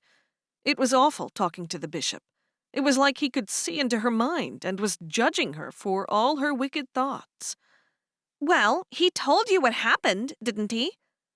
"What do you say happened?" one of the elders asked. "Never mind what he said." "It's so hard because it happened so long ago. I couldn't sleep, I went walking, and pretty soon I was far from home. Fortunately for me, Tom gave me a ride home." "And what was Tom doing out so late?" "I assumed he was on his way to work, wasn't he?" None of them looked pleased with her remark. "It was only a little past midnight," the bishop said, after the man to his right whispered in his ear. "I'm not sure." Cherish shook her head. "You'll have to ask him." The bishop said, "We've already talked to him." "Look, I've done nothing wrong, and neither has Tom, as far as I know. There's really nothing to worry about. Now, can I go?" "Nay, we don't think you're telling us the truth, but God knows. He sees everything." "Yeah, he does. Truly, I've done nothing wrong." "Did you both arrange to meet one another?" Cherish found herself getting bored with all the back and forth. When she was younger, she would have been more scared, but now she knew she could leave the Amish community behind her, just like Florence had. The bishop and his elders held no power in the outside world. "All right, we did." The bishop and the elders looked at one another. The truth was clearly an answer they weren't expecting. You were aware he was engaged to be married to Isabel at the time? I can't remember all the details of who was betrothed to whom, dating, engaged, or whatnot. It was so long ago. Cherish felt bad for blurting out the truth when Tom must have glossed over it. Now he'd get into trouble. She hadn't wanted for that to happen. The other thing that's a concern here is your age. That's the most concerning, the bishop said as he glared at Cherish. Let's start at the beginning. Whose idea was it? Yours or Tom's? I'm sorry, I don't remember the details. I keep saying that. Can I go home now? You must remember if he asked you to leave the house in the middle of the night. Did you ask him to meet you? I can't say more. The bishop leaned forward. Can't or won't? Does it matter? The more she talked back, the more she felt empowered. Can you go to the kitchen and send your mudder in here, please? Okay. Cherish walked to the kitchen feeling a little sorry for Wilma. It was up to the parents to discipline their children, and right now she knew the elders were thinking Wilma had done a terrible job. Cherish wondered if they had any idea how much of that Mom had left to Florence after Dot's death. Mom, they want to talk with you. Wilma smirked and walked past her without saying anything. Cherish stayed in the kitchen for 10 minutes before her mother walked in. We're going home. Wilma wasn't smirking now. They walked out of the house and got into the buggy. What happened, Mom? Cherish asked, when the buggy was halfway down the driveway. They're blaming me for your actions. I'm sorry, but better that than blaming me. Cherish laughed, but stopped when her mother looked at her with eyes blazing. Sorry, Mom. You will be. I'll make sure of that. I'll figure out a fitting punishment for you when we get home. You could send me off to the farm. I'm old enough to live alone. I'll be happy there without people around. I liked it when you sent me away. You can go to hell for all I care. How dare you embarrass me like this? I don't want you anywhere near me. Cherish was shocked and didn't say anything further. They sat in silence all the way home. When they finally arrived home, Joy met them as they got out of the buggy. She was in tears, and she delivered some dreadful news. Chapter 11. The very next morning, as Carter rinsed out his coffee mug, he looked out the window. "What is it?" Florence asked, wondering if the cows were doing something odd.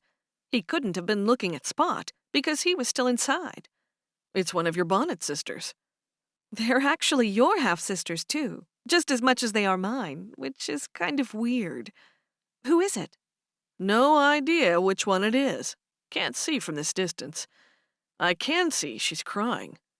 "Oh, no. I'm guessing it'll be Cherish. She'd be the one most likely to come to me in the middle of some kind of disaster." "Cherish, the troublemaker?" "Yes." Florence stood up and walked over to the window.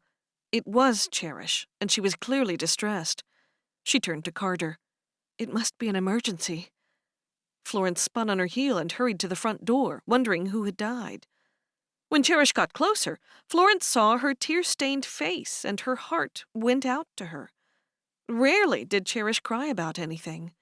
She was the type of girl who didn't let anything get to her. Florence hurried down the steps and ran to her. "What's the matter?" Cherish drew in a couple of deep breaths, as though she were gasping for air. "Talk to me, Cherish. What's wrong?" "It's Mercy." She took another breath. "She's lost the baby." Florence felt like all the wind had been knocked out of her. Oh no. Everyone had been so excited about the first grandchild for Wilma, and the first of the new generation. "It happened 5 days ago, and we're just finding out about it now. She was too upset to talk to us, she said." Oh, that's terrible. Cherish collapsed into Florence's arms. Florence glanced back at the house and saw Carter staring at them with his arms folded. She knew he was frustrated, but what was she to do? The girls still needed her, and she couldn't turn her back on them.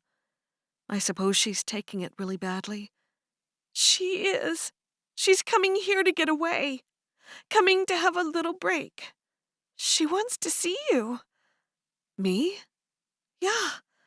We spoke to her last night on the phone, and that's when she said she wants to see you. I'm pleased she's getting away to clear her head, but seeing me will cause trouble. Mom's not happy with me already, I know that much. She'll say I'm a bad influence. Mercy doesn't care what Mom or Ada says. She already said that. She said you'll always be part of our family. Now she knew for certain that Ada, Mom's best friend, was upset with her as well, but that was only to be expected. At least now it was spelled out.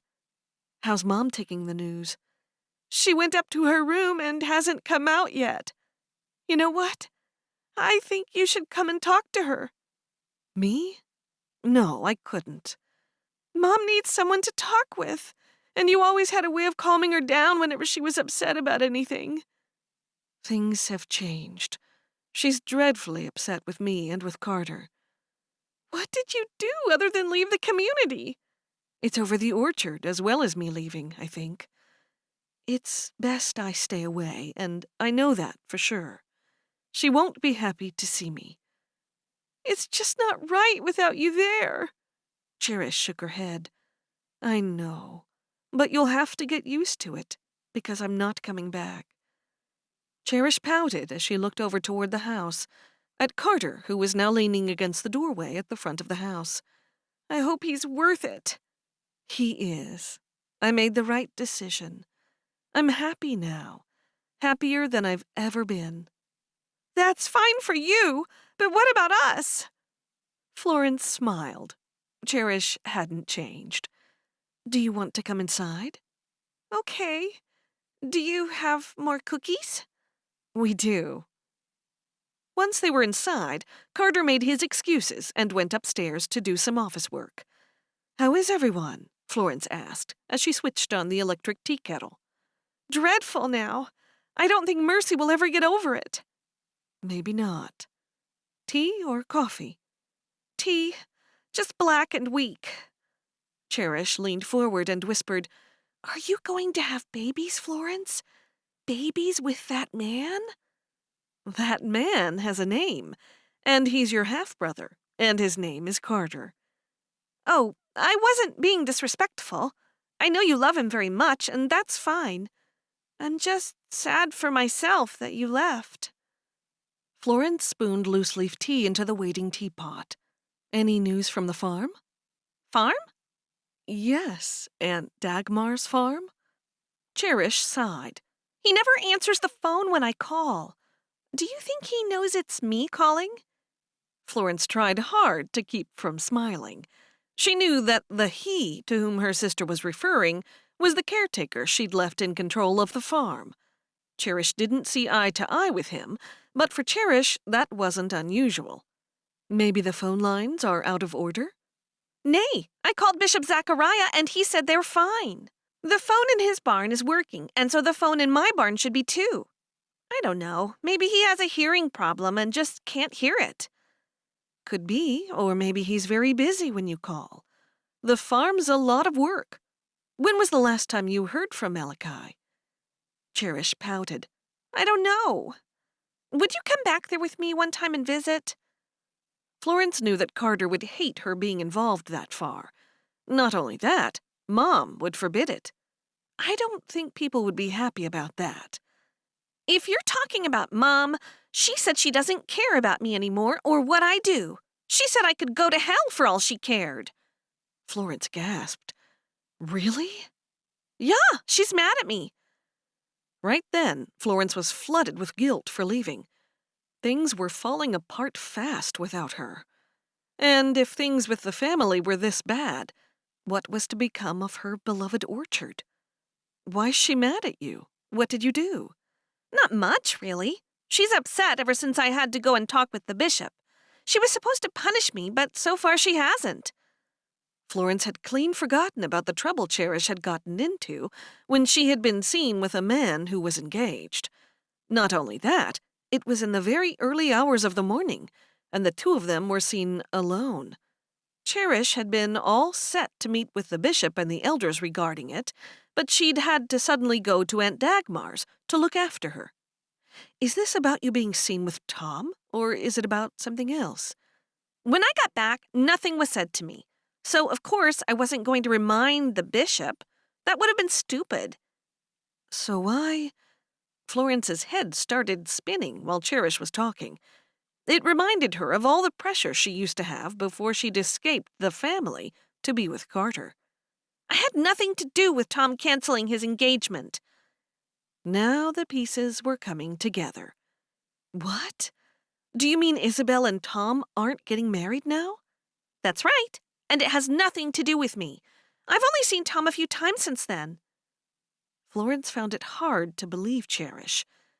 Tom is so much older than you are. Exactly, and I don't even like him. Not like that. I think I sort of did back then. Does Tom know it? The tea kettle whistled and Florence got up to fix the hot tea. I don't know. How can I know what someone knows? Florence glanced over at Cherish. Her youngest sister had always been one to handle the truth loosely. Is that why he broke off his engagement? They were interrupted by Carter clearing his throat loudly in the upstairs room. They both looked upward. Noise certainly travels in this house, Cherish whispered. It does. I think we have to keep our voices down. Florence figured the tea had sat long enough to steep, so she poured out 2 cups and handed one to Cherish. Then Florence sat down next to Cherish once more. She lowered her voice to save Carter from the aggravation of the family dramas that had been Florence's life for so long. Did it ever occur to you that Tom might have broken off his engagement with Isabel because he thought he could marry you? Nay. Cherish took a sip of tea and avoided looking at Florence. Cherish was too attractive for her own good, and it could very well lead her into trouble in the future, if it hadn't already. Florence knew she and Mom had made the right decision back when they'd banished Cherish to Aunt Dagmar's. But now that Cherish was getting older, it was getting harder to protect her. Florence understood that it was no longer her own responsibility, but she still loved her sister, and it was clear Mom was not stepping up to accept the challenge. Anyway, Mercy's coming home. She said she's going to see you. Oh, what would Mom think about that?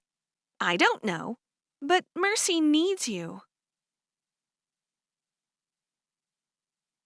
Chapter 12. After Cherish left, Florence and Carter had their first disagreement. He didn't like her associating with her Bonnet sisters, as he called them. He told her they were pulling her down when she should be free of them. How could she turn her back on them, especially now that Mercy had miscarried? He drew his dark eyebrows together. They're all ungrateful leeches who are still trying to suck the life out of you, even though you've gotten away. They're not. We should move away, far away from them. No, we're okay here. She could see Carter was doing his best not to be impatient with her, but she couldn't turn her back on her family. She still wanted the best for the girls, and if they needed her help, she always wanted to be there to give it. It was 2 days after Cherish's visit, just after 11 in the morning, when Florence glanced out the window for the umpteenth time that day. She wasn't sure what day Mercy was coming, but with Carter having a meeting in town, she hoped it would be today. Then she saw 2 figures heading toward the fence. She was so pleased to see them.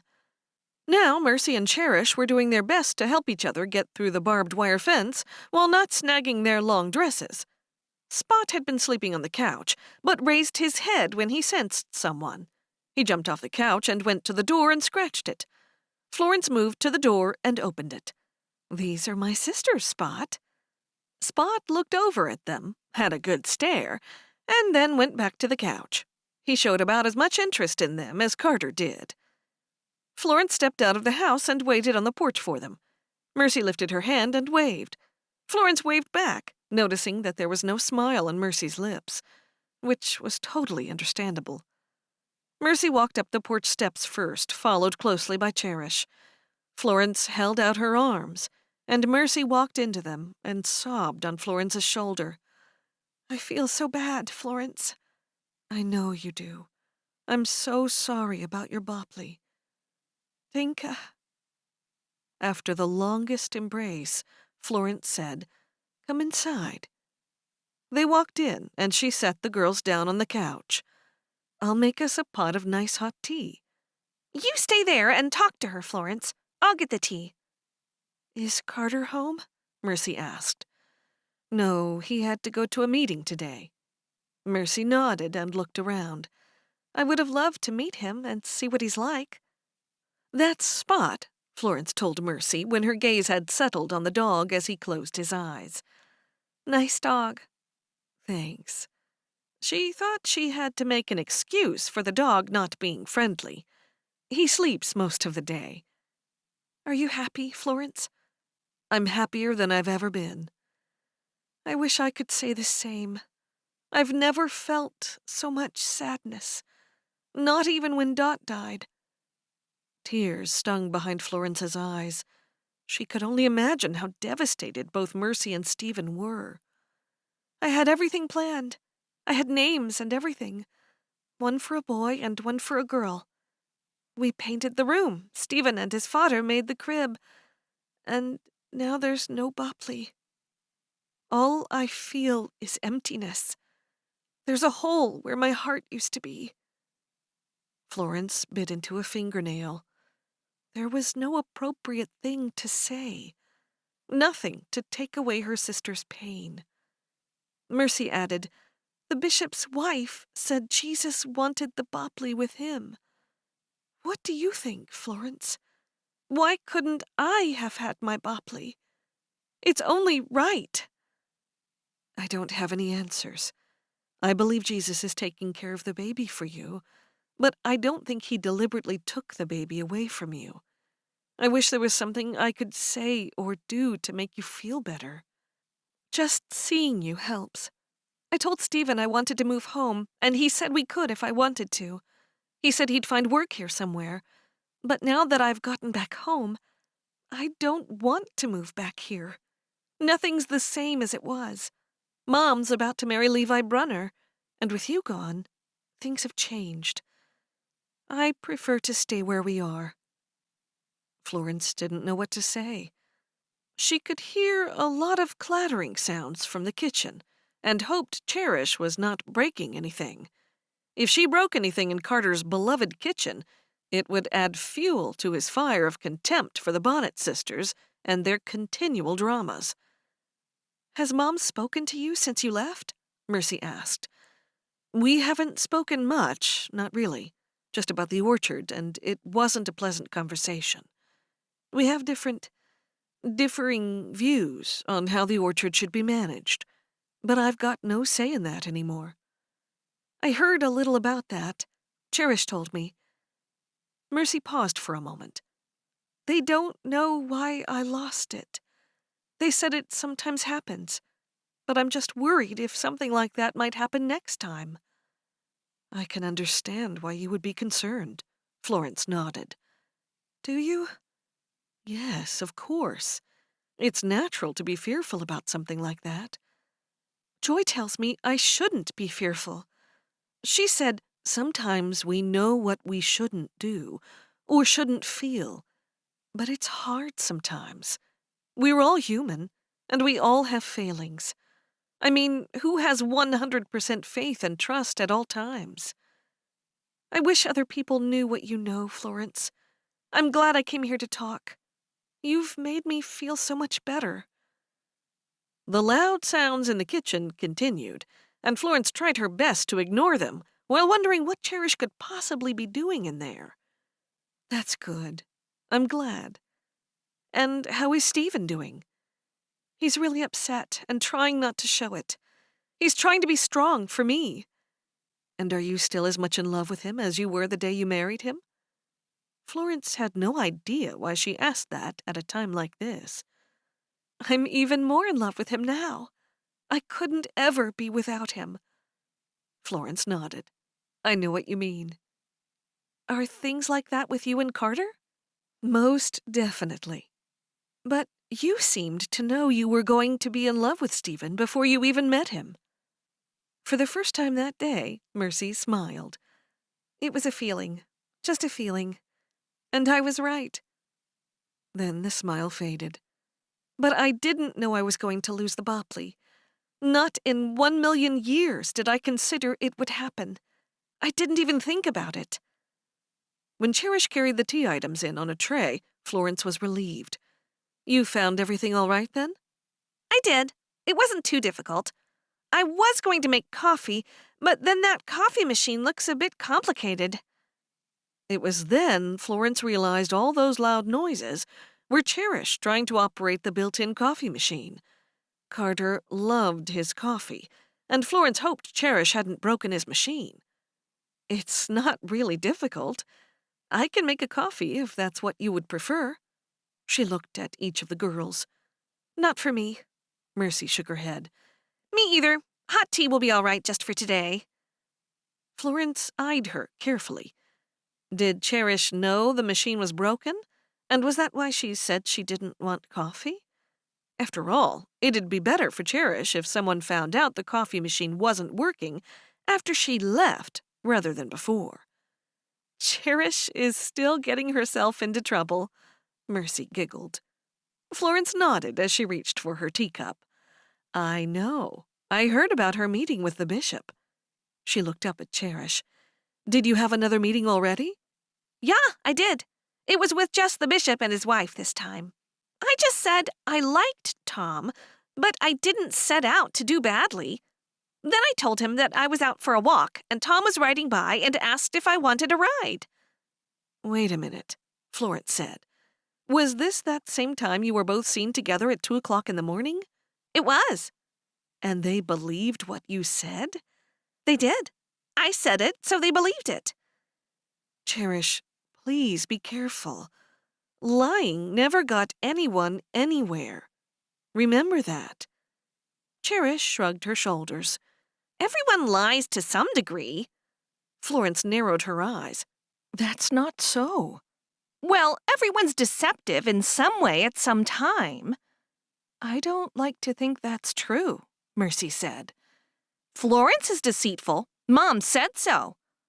Florence moved uncomfortably in her seat. What do you mean?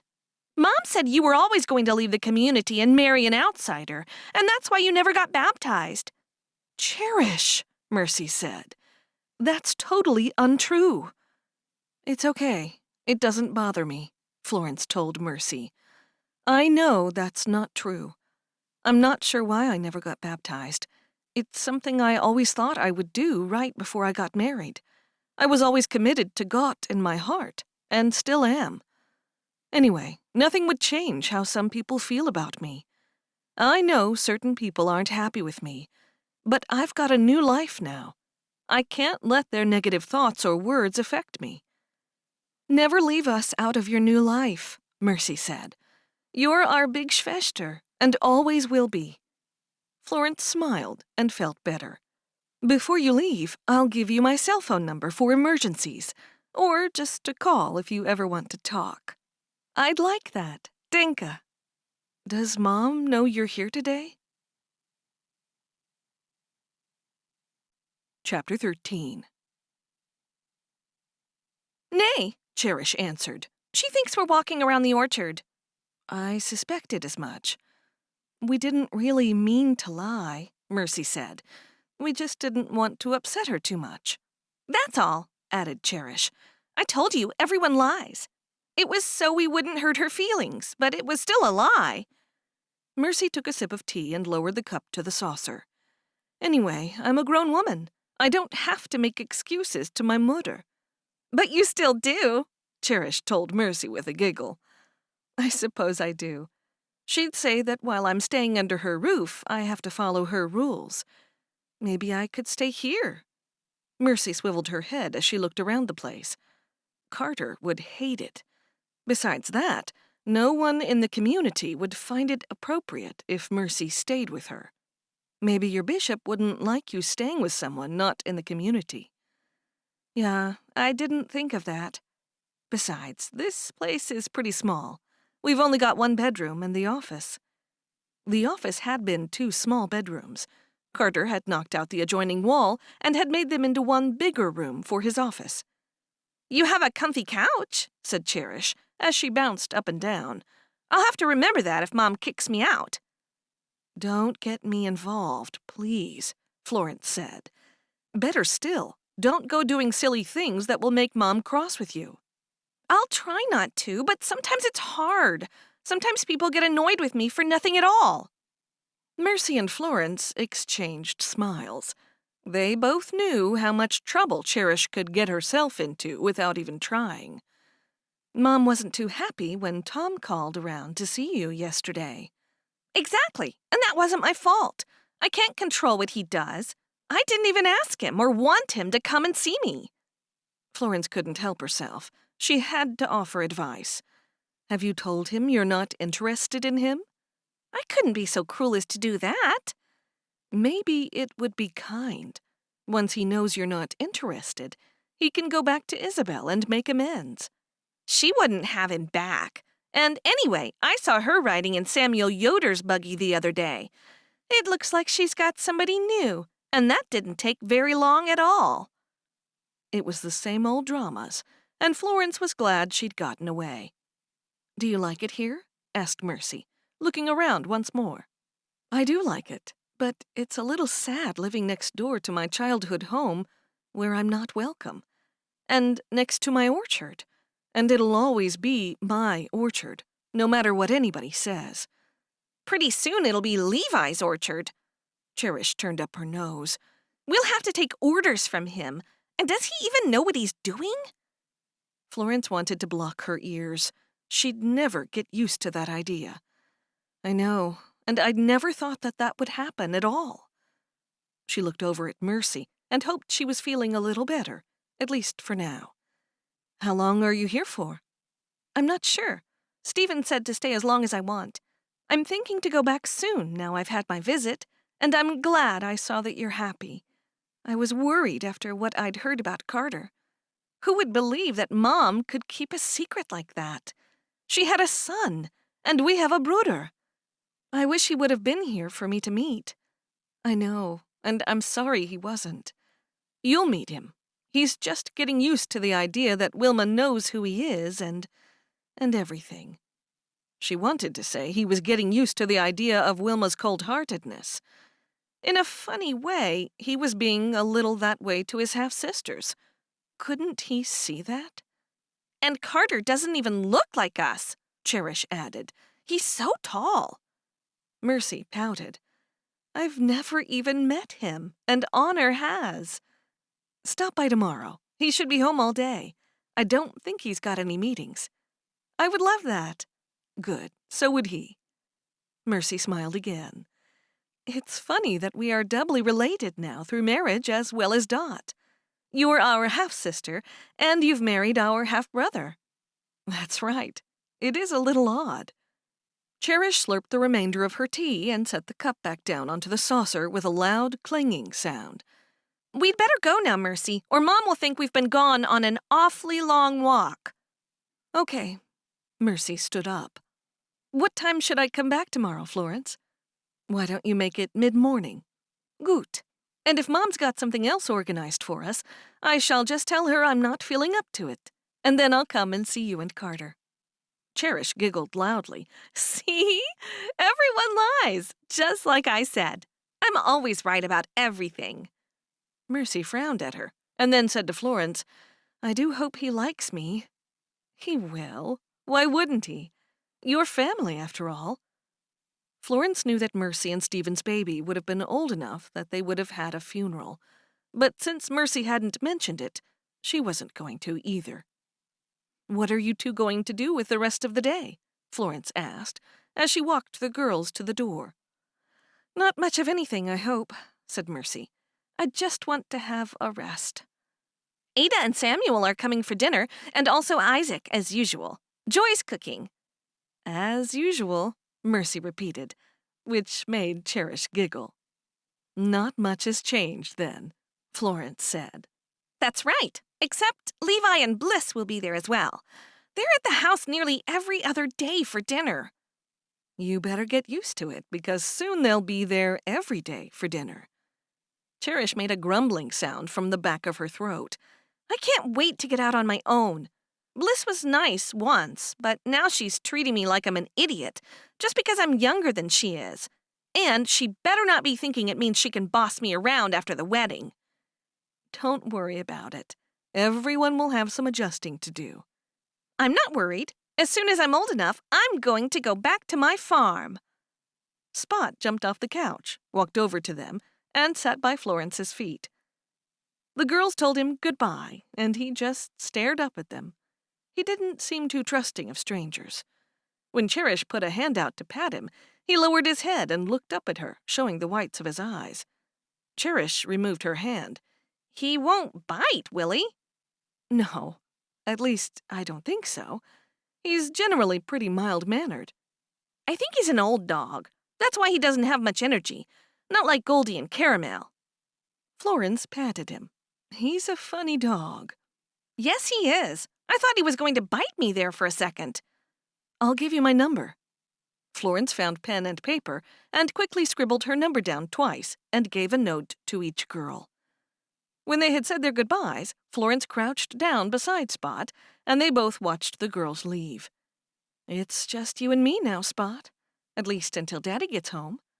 Spot turned to her and, without warning, gave her a huge lick up the side of the face. She moved away. Ugh, don't do that.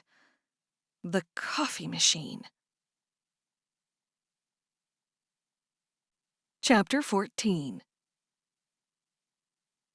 Once Florence saw her sisters had gotten safely back through the fence, she hurried to the kitchen to see if Cherish had broken anything. There were sections of the coffee machine strewn across the countertop, along with damp lumps of coffee grinds. Florence picked up each piece of the contraption and looked to see if any of it was dented. Everything looked fine. She heaved a sigh of relief. She would have hated to tell Carter his coffee machine had been ruined. She pulled out the instructions and put all the sections back together carefully, and then cleaned up the mess that Cherish had left. It reminded her of how things used to be, with her constantly cleaning up after the girls, day in and day out. She walked to the other room and got their tray of tea items, brought them back into the kitchen, and placed the cups and saucers into the dishwasher. A dishwasher was the best thing ever invented. Florence giggled to herself. All the dirty dishes went into the dishwasher, and then the place would be clean within moments. A quick wipe down of the counters and the sink, and the place looked pristine, as good as new. And, when the machine was full, add a little detergent, push a couple buttons, wait a short time, and like magic, clean dishes. She giggled again as she walked back out to the living room and sat next to Spot. We've got a free day to ourselves, Spot. I wonder what we should do. There was so much to do in preparing the soil for the orchard that Florence barely knew where to start. Making a list of what to do was as far as she'd gotten. She also felt somewhat unmotivated, since being shunned from her own orchard. Carter had mentioned moving away, and she wondered if that might not be the better thing to do. However, was moving away practical, now that he had bought up much of the surrounding land to create an orchard? Also, he'd bought the Jenkins orchard, which gave them a small head start on production. She stroked Spot's white and black fur. We'll simply have to stay here, Spot, and we'll make the best of it. We'll create a brand new orchard, bigger and better than anything around here. The only thing is, we'll need workers. Perhaps I could pay Dot's old friend to oversee the project. He's done that for others. She'd suggest that to Carter.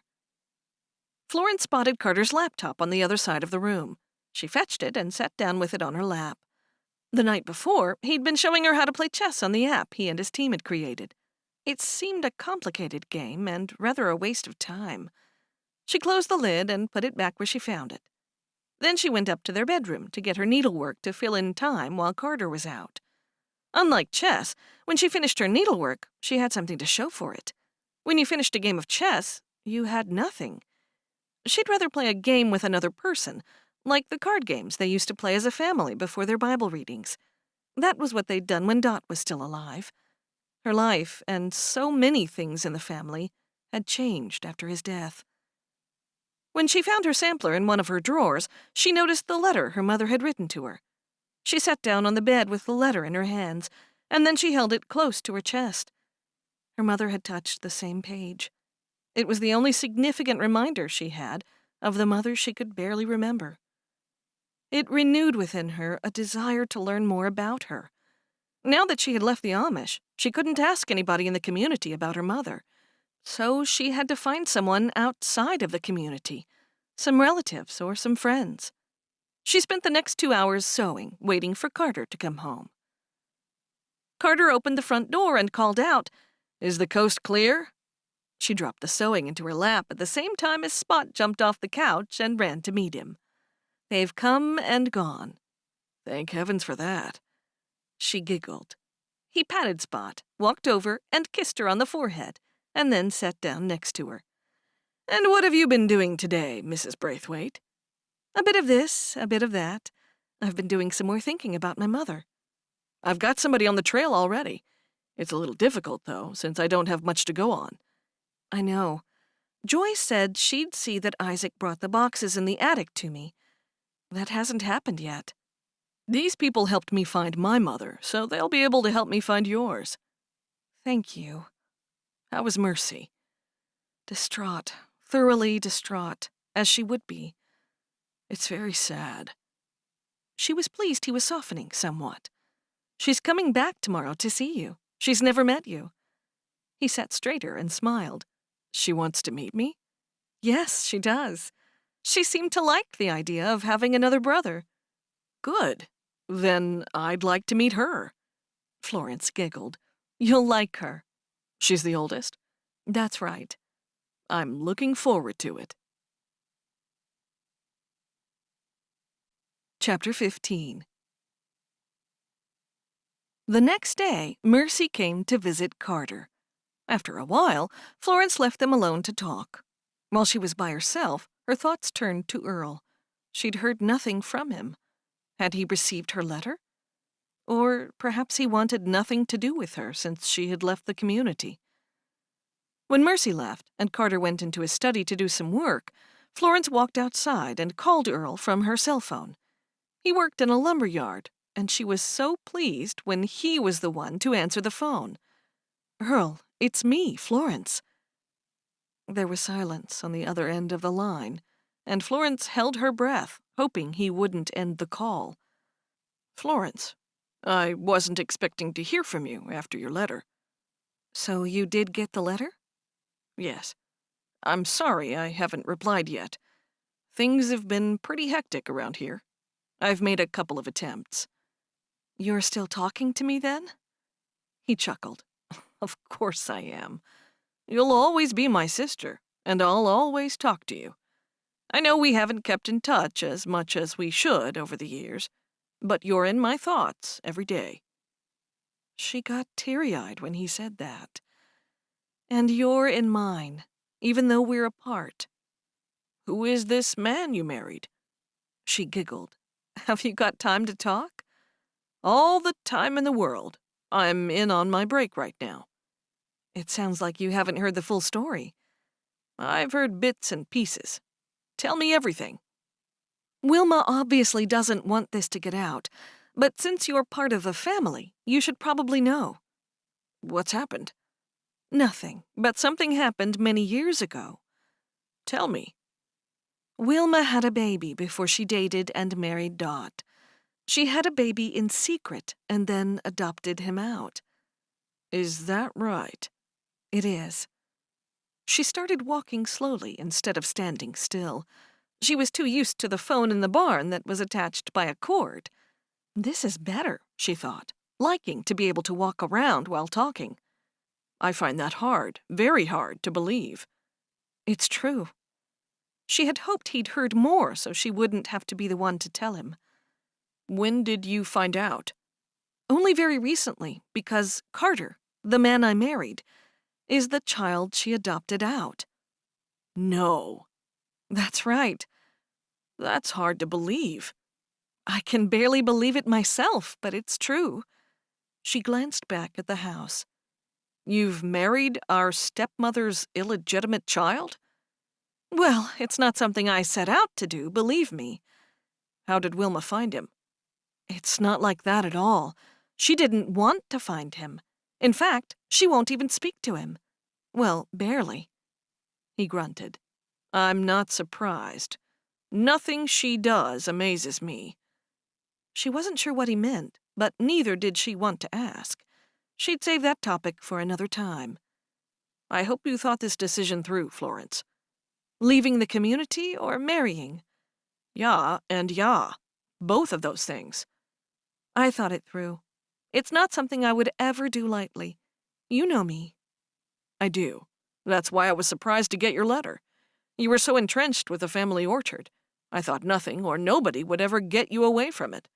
I thought you'd marry and live at the orchard, have your husband move there too, and live in the house with Wilma. She gave a little giggle. I probably would have, but nothing turned out that way. I'll give you my cell phone number. I have it. You put it in your letter. Oh, good. I'm glad you're still talking to me. Always. While I've got you on the phone, do you remember anything about our mother? He replied quickly, Not much, no, not much at all. Closing her eyes, she hoped he knew something. Did you know that she wasn't raised in the Amish community? That explains a lot. Explains what? That explains why we never had any relatives on her side. I never really thought about it too much. Nobody ever spoke about her, and I thought that was a little weird. Then I thought no one wanted to speak about her in front of Wilma, with her being the second wife and all. Anyway, I'm going to find out more. Find a relative of hers. Let me know as soon as you find out anything. I will. But do you even know her last name? Her maiden name? I can't say that I ever heard it. And now that you talk about it, I can't think why I didn't ask more questions. Anyway, my break's over. Your call was good timing. I'm glad. Bye, Earl. I'll hear from you soon, yeah? Yes, and you can call me, too. She ended the call, went back into the house, and sat down by Spot. She placed the phone beside her and leaned back on the couch. It was such a relief to know that Earl was still talking to her. Neither of her brothers had turned his back on her, and it felt good. Now for those boxes. She had to get those boxes from the attic to get her mother's papers. Joy had either forgotten or Wilma had forbidden those items of her mother's to leave the house. Maybe something had happened? Something bad? No, Mercy would have mentioned it. Carter, I'm going for a walk, she called out, loud enough for him to hear. Okay, I'll be done with this in a couple of hours. Then we can talk to Eric Brosley about overseeing preparing the orchard. She'd mentioned that idea last night, and he agreed it sounded good. Okay, I hope he agrees. Me too. Carter's money was certainly coming in handy. It would take a long time before they made a profit. That was why buying the Jenkins orchard had been a good idea. She closed the door behind her so Spot would stay inside. The last thing she wanted was to hear Wilma complaining about another dog on her property. She slipped through the fence and made her way through her old orchard. Her intention was to see what was going on at the house, see who was visiting, or get a sense of what was going on. When she got closer to the house, she saw there were no visiting buggies. That meant Levi wasn't there. Good. Then she spotted Cherish behind the house pinning up the washing. The house seemed so still and quiet. Maybe all the girls had gone out with Wilma, all but Cherish. There was nobody else except for the two dogs chasing one another in circles.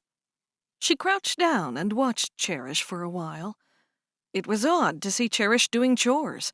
She normally found a way to get out of them. It seemed odd for someone so lazy to be suddenly blessed with being left Aunt Dagmar's farm. Shouldn't the hard-working people be rewarded instead? God had a plan, that was obvious. A plan for Cherish's life, and it had something to do with the farm. She stood up to go back to her house, and right at that moment, Cherish spotted her. Florence waved, hoping that Cherish wouldn't yell out. Instead, the dress in Cherish's hands dropped to the ground, and then she ran toward her. Florence was nearly knocked off her feet when Cherish flung her arms around her. What are you doing here, Florence? Have you come to make amends with Mom? I don't think that's possible. We'll never see things the same. Then why are you here?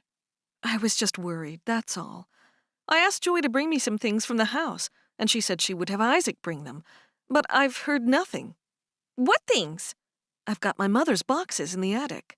I could bring them to you. Could you? Cherish nodded enthusiastically. There's such a lot, but the main thing I want is the paperwork. Wedding certificate, birth certificate, anything like that with her name on it. If you just bring me those things, I can get everything else at a later time. Those are the urgent things you're after, yeah? That's right.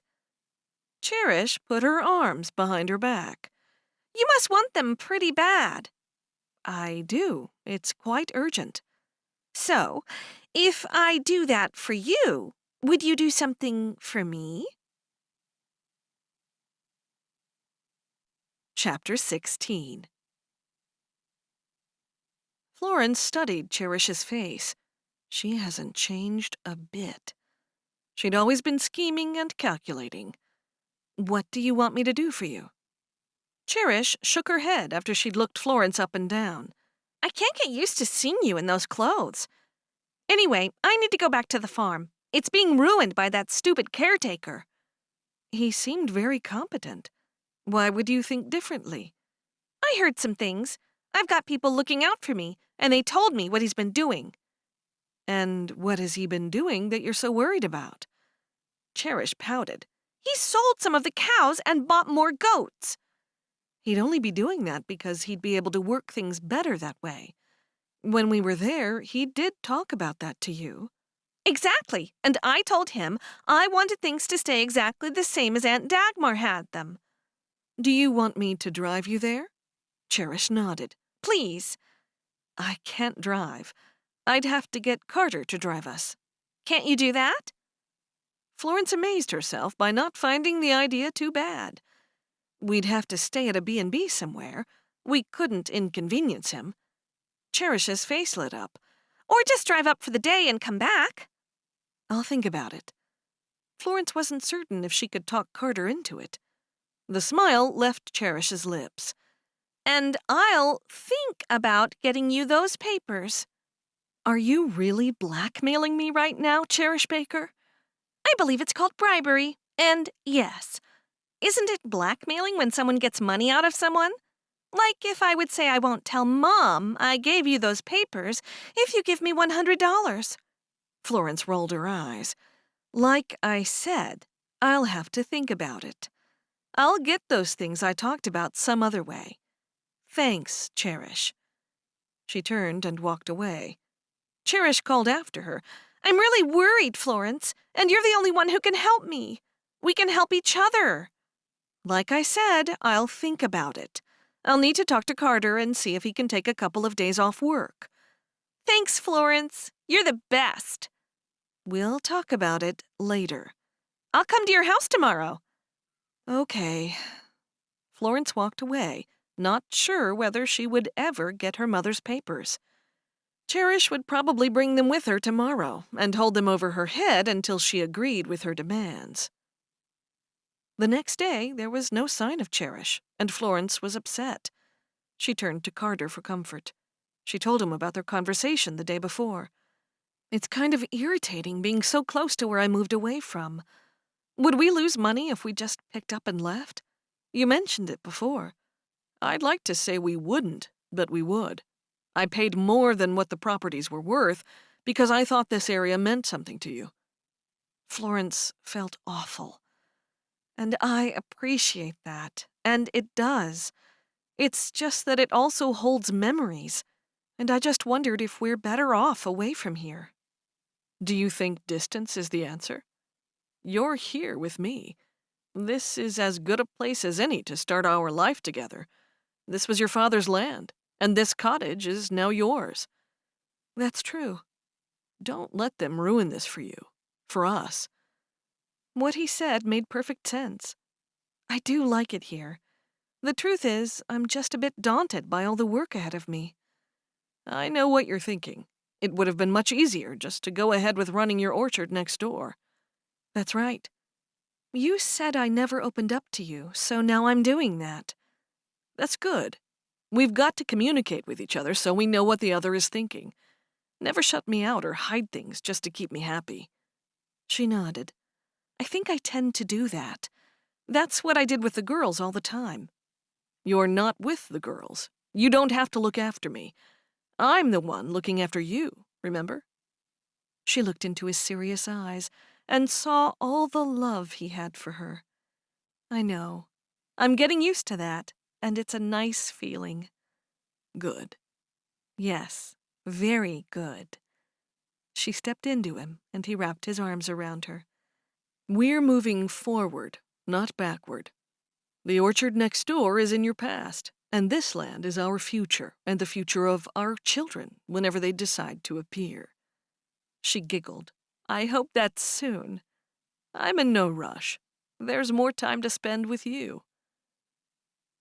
The next few months flew by, with Florence having no word from her family. In those months, Florence and Carter's land hadn't changed. They'd learned that it would take several months of ground preparation before they could proceed. The soil had been tested, and now extensive drainage systems had to be constructed. Carter had already given his cows away to someone close by who agreed never to kill them, and they allowed Carter to visit them whenever he wanted. Finally, Cherish knocked on their door one morning. "Ah," Florence said as she looked her in the eye.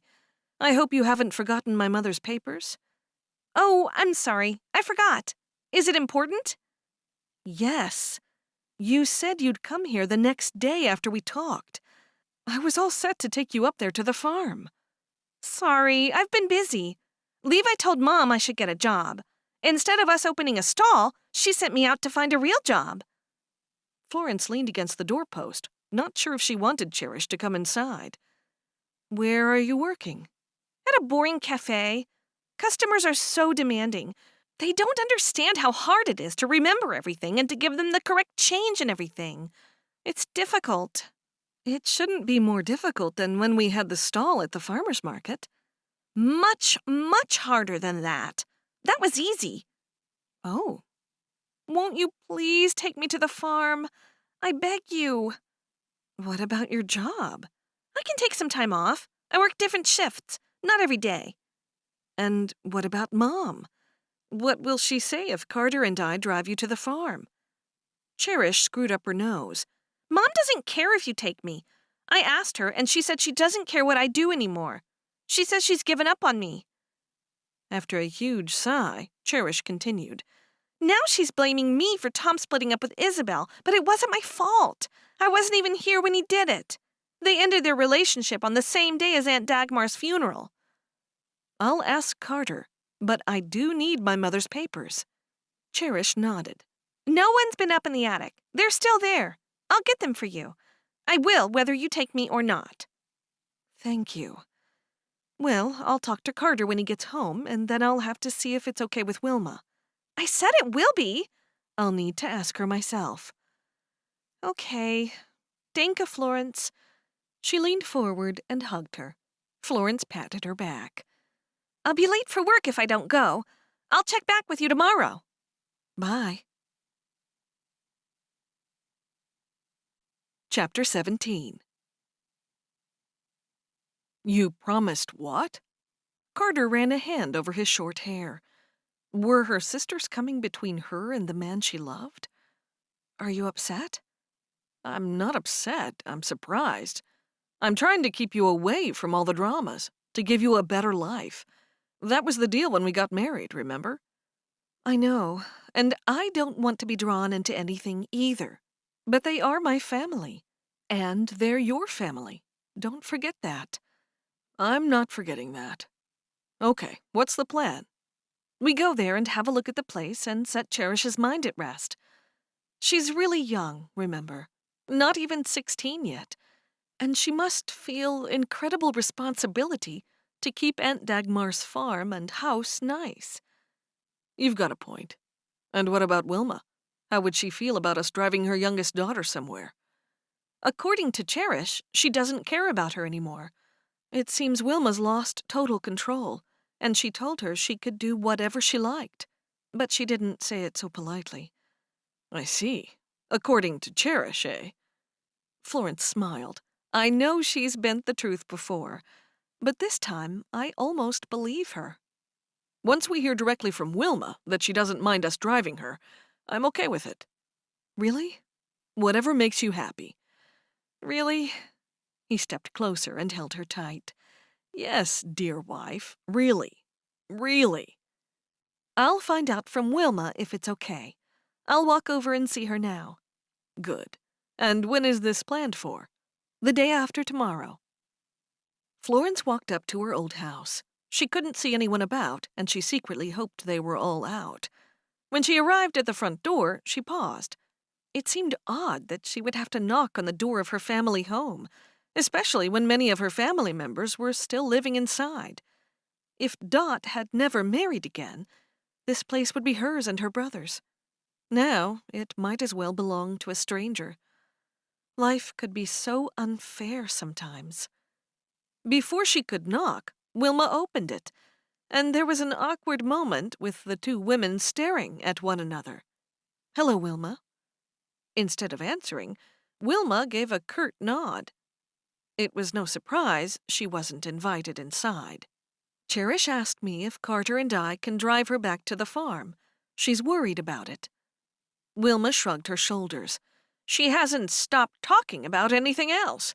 If you want to drive her, it will save us money on a car and driver to take her. You don't mind? Florence had been certain she'd say no. A few days without Cherish here will do everyone a world of good.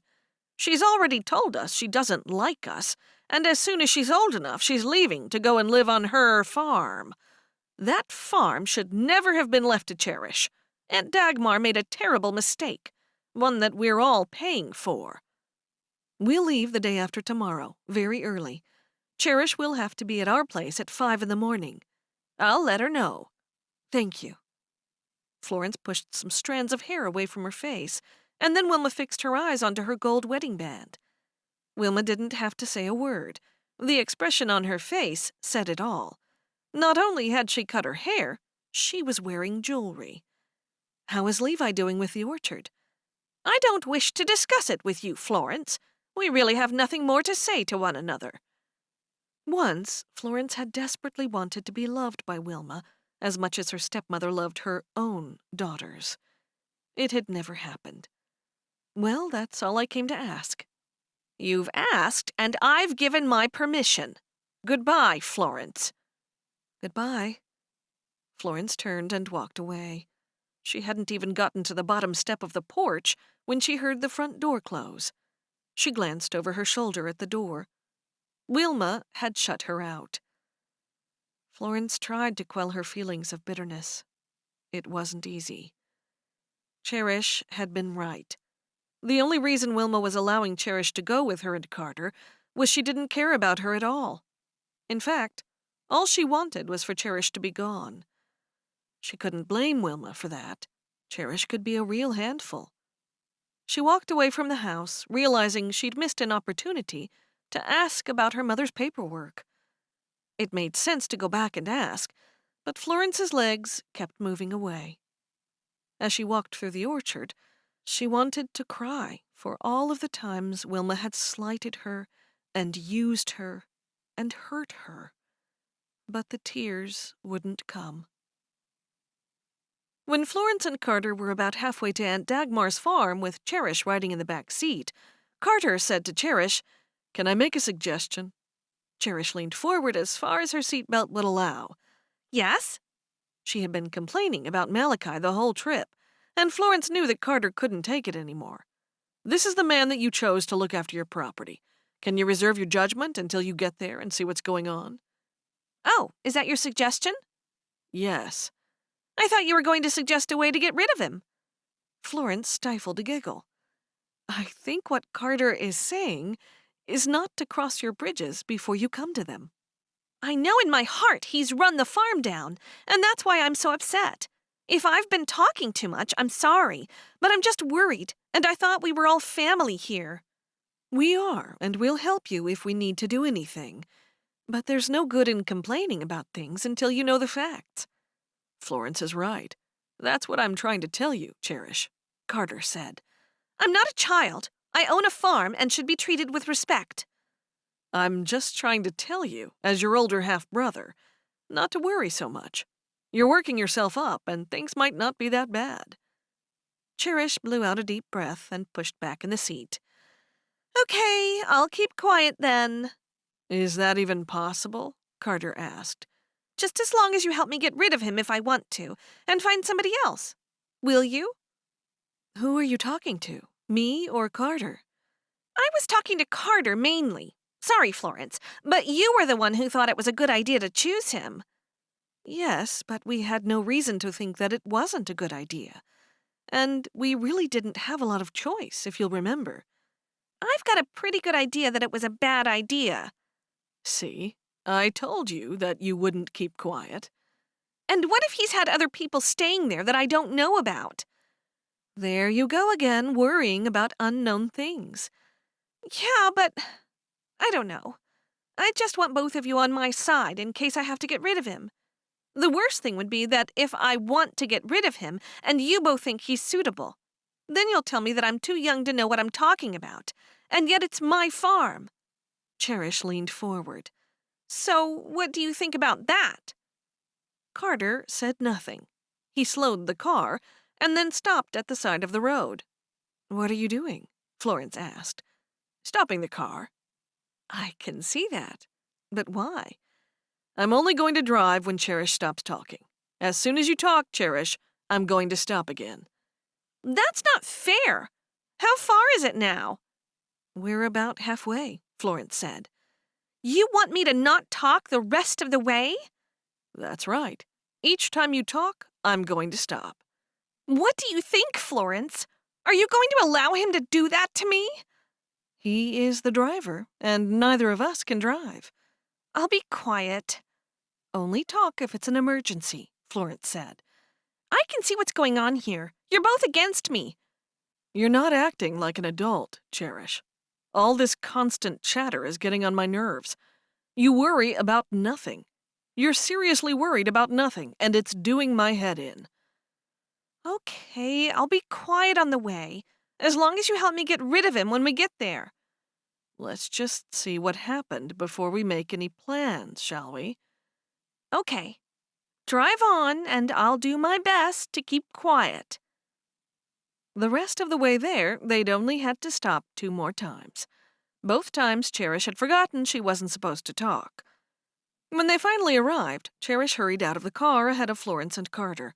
She was determined to find out what was going on and to be the first one to do so. Malachi walked out of the house and leaned on the porch railing. He looked the same tall and skinny man with the eyes as black as a winter's night. Cherish certainly didn't know why Florence had said he was handsome. Ah, you brought people with you. Hello to you, too. He straightened up. Hiya, Cherish. Well, at least you got my name right this time. I brought my sister with me again, and her husband.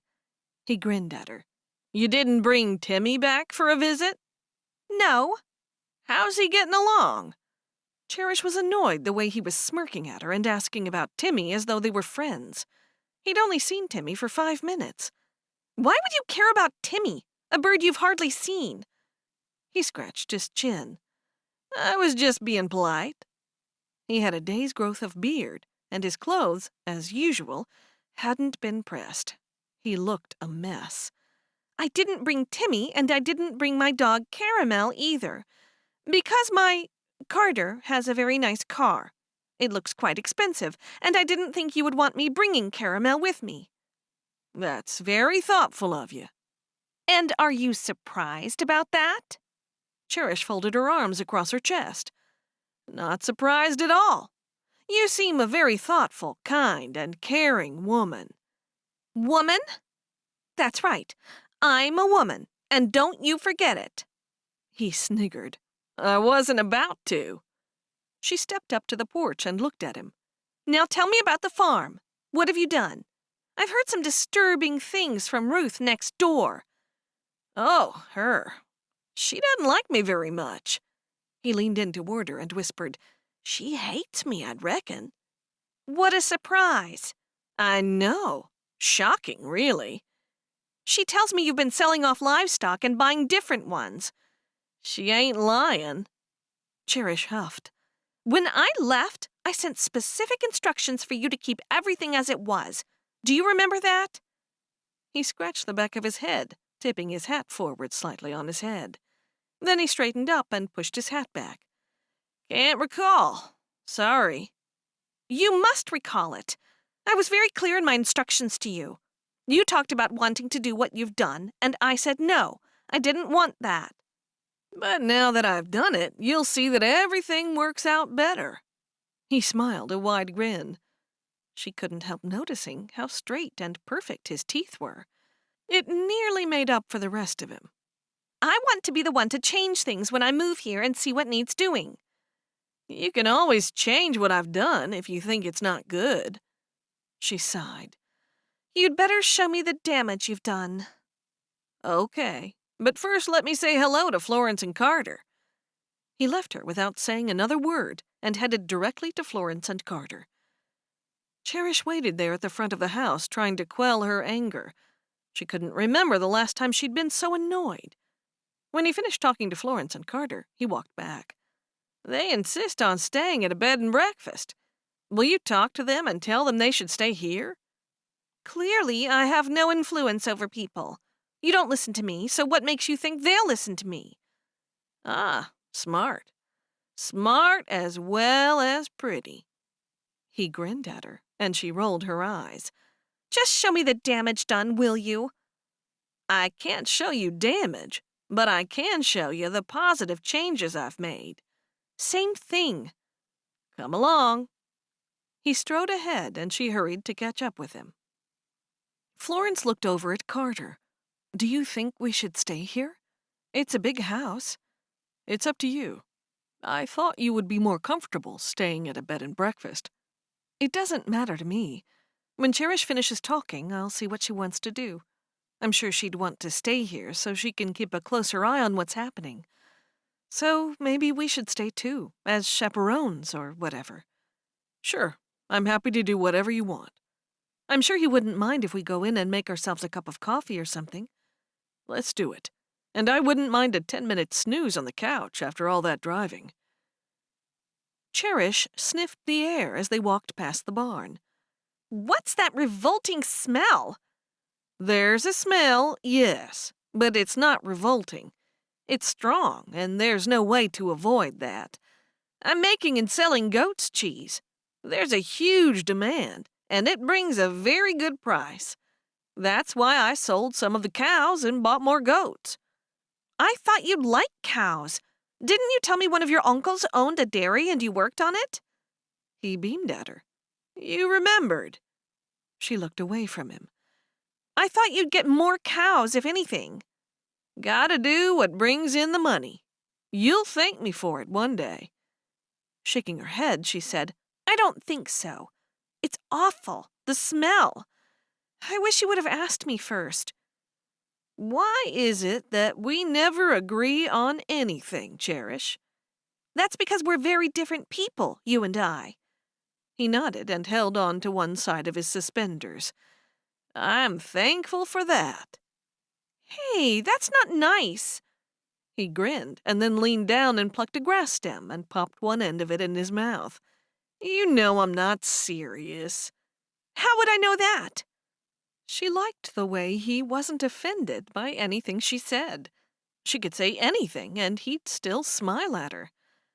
"I say things I don't mean sometimes. I don't mean to be cruel. It's just that I'm impatient sometimes." "And perhaps a little, spoiled?" She put her hands on her hips. "Who told you that?" "Nobody told me nothing. Didn't need to." He twirled the grass around while keeping the end in his mouth. "Someone had to have told you that I'm spoiled." He threw his head back and laughed. "I'm not sure what you mean, but I'm just going on what I see myself." "I probably used to be spoiled, but that's not my fault. Anyway, now my mother says she doesn't care about me. She said I'm selfish and she doesn't care what happens to me. And she didn't even care that I was coming back to the farm with Florence. Florence left the community to marry Carter. He's so nice, and they're so well suited. I figured that much out for myself. Her dressed in her English clothes and the short hair. I hope she's happy. You're a very strange man, Malachi. Thank you. It wasn't a compliment. I didn't think it was. He threw the grass stem to the ground and stared at her, and they both laughed. Then, just as quickly, she stopped. She didn't want to get along too well with him, because then he would think he could do anything he liked on the farm. No, she had to keep a decent distance from him. So, are you happy with what I've done? No, I told you that already. I mean, it's not too awful. Not as bad as I was expecting. She looked at the empty chicken coop. Wait a minute. Where are my chickens? About that. You see, I didn't think it was a very good idea to keep chickens. Why not? Don't you eat eggs? He licked his lips. I do. That's not the problem. Why would you sell my chickens? That makes no sense. Wait, did you eat them? No, I didn't. I gave them away. You what? Cherish screeched. In exchange for a goat. So, you gave up a food source for a smelly goat. He blew out a deep breath. Now to get eggs, you have to buy them. I have a problem with chickens. Cherish stared at him. What problem could you possibly have with chickens? You'll laugh. I can tell you right now I will not laugh. I'm very angry about you selling, or exchanging, my chickens, and there's nothing funny about it. I'm scared of nothing except chickens. He spoke the words so fast she could barely understand him. What? It sounded like you said you were scared of chickens? That's right. Always have been. When I was a small child, they used to chase me. It was terrifying. My mother laughed. She couldn't keep the smile from her face at the vision it conjured in her mind of a small, chubby-legged Malachi running away from hens. You're scared of small chickens? They weren't so tiny when I was a kid. Those chickens were whoppers, hugest ones I ever seen. She held her stomach and laughed. See, I told you you'd laugh. It wasn't practical to keep chickens when I can't go anywhere near 'em. You could have just told me that when I showed you around the place. He shook his head. I couldn't. You wouldn't have thought much of me then. Believe me, it hasn't altered my opinion of you one little bit. He stared at her and raised his eyebrows just slightly. She looked around. Are there any other animals that you have phobias about? No, just chickens. Good to know. I'll show you the new fence I made. They walked to one side of the farm where he showed her a brand new post and wire fence. She knew exactly how much work would have gone into it, and she was impressed. She had done some fence repairs with Aunt Dagmar, and she knew that the fences on the property weren't very good. I suppose you haven't done a terrible job. Thank you. Coming from you, that's a compliment. She didn't like the way he looked so smug right now. I'm going to visit Ruth tomorrow. The smile vanished from his face. That neighbor from next door? That Ruth? Yeah, that's the one. I'll tell her not to worry, and I'll say that I think you're doing a reasonable job. Hopefully that will appease her and she'll stop spying on me. You think she's spying on you? I don't think she's spying. I know she is. All right, well, there's no point discussing that. I will tell her you're doing fine. It won't matter if I stretch the truth a little bit. How does that sound? He chuckled. It's pretty good coming from you. Very good. Let's go back to the house. I need water. She walked off, and he hurried to walk beside her. How often do you expect that you'll be coming here for these unexpected visits? I'm not certain. Otherwise, they wouldn't be unexpected, now would they? He rubbed his chin. Will you come here every 3 months? Yeah, probably about that. 4 times a year just to check up on you. There's really no need. It will put my mind at ease if I do. It was very nice of you to let us stay here. I think Florence was expecting to find a B&B somewhere. I'll make some beds up, he said. Unless you want. Perfect. Thank you.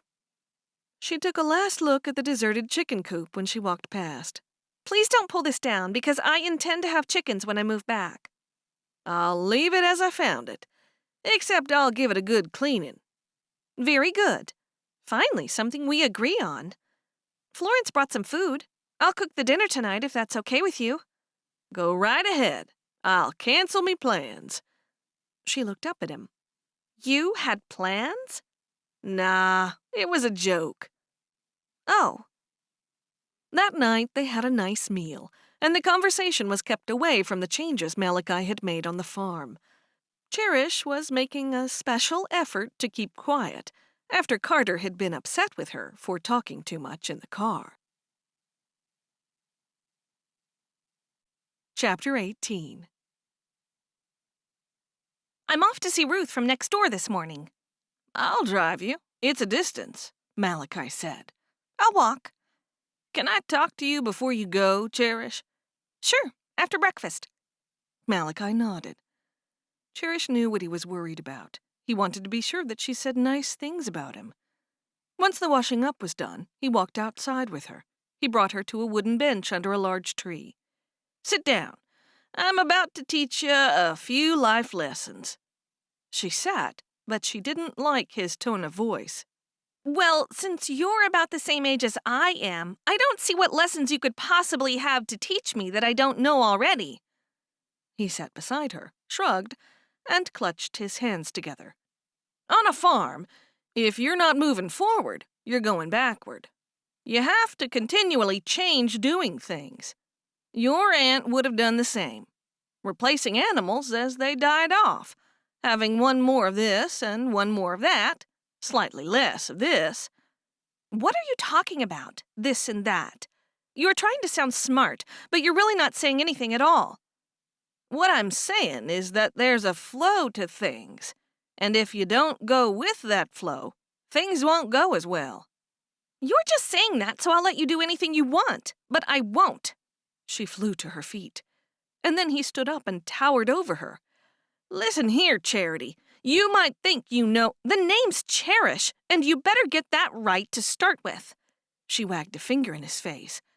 His frown turned into a smile, and then he laughed. What's so funny? She asked. You are, when you pretend to get angry. I am angry. I'm angry for real. I reckon someone like you never gets angry. I reckon you're pretending, just to get your way.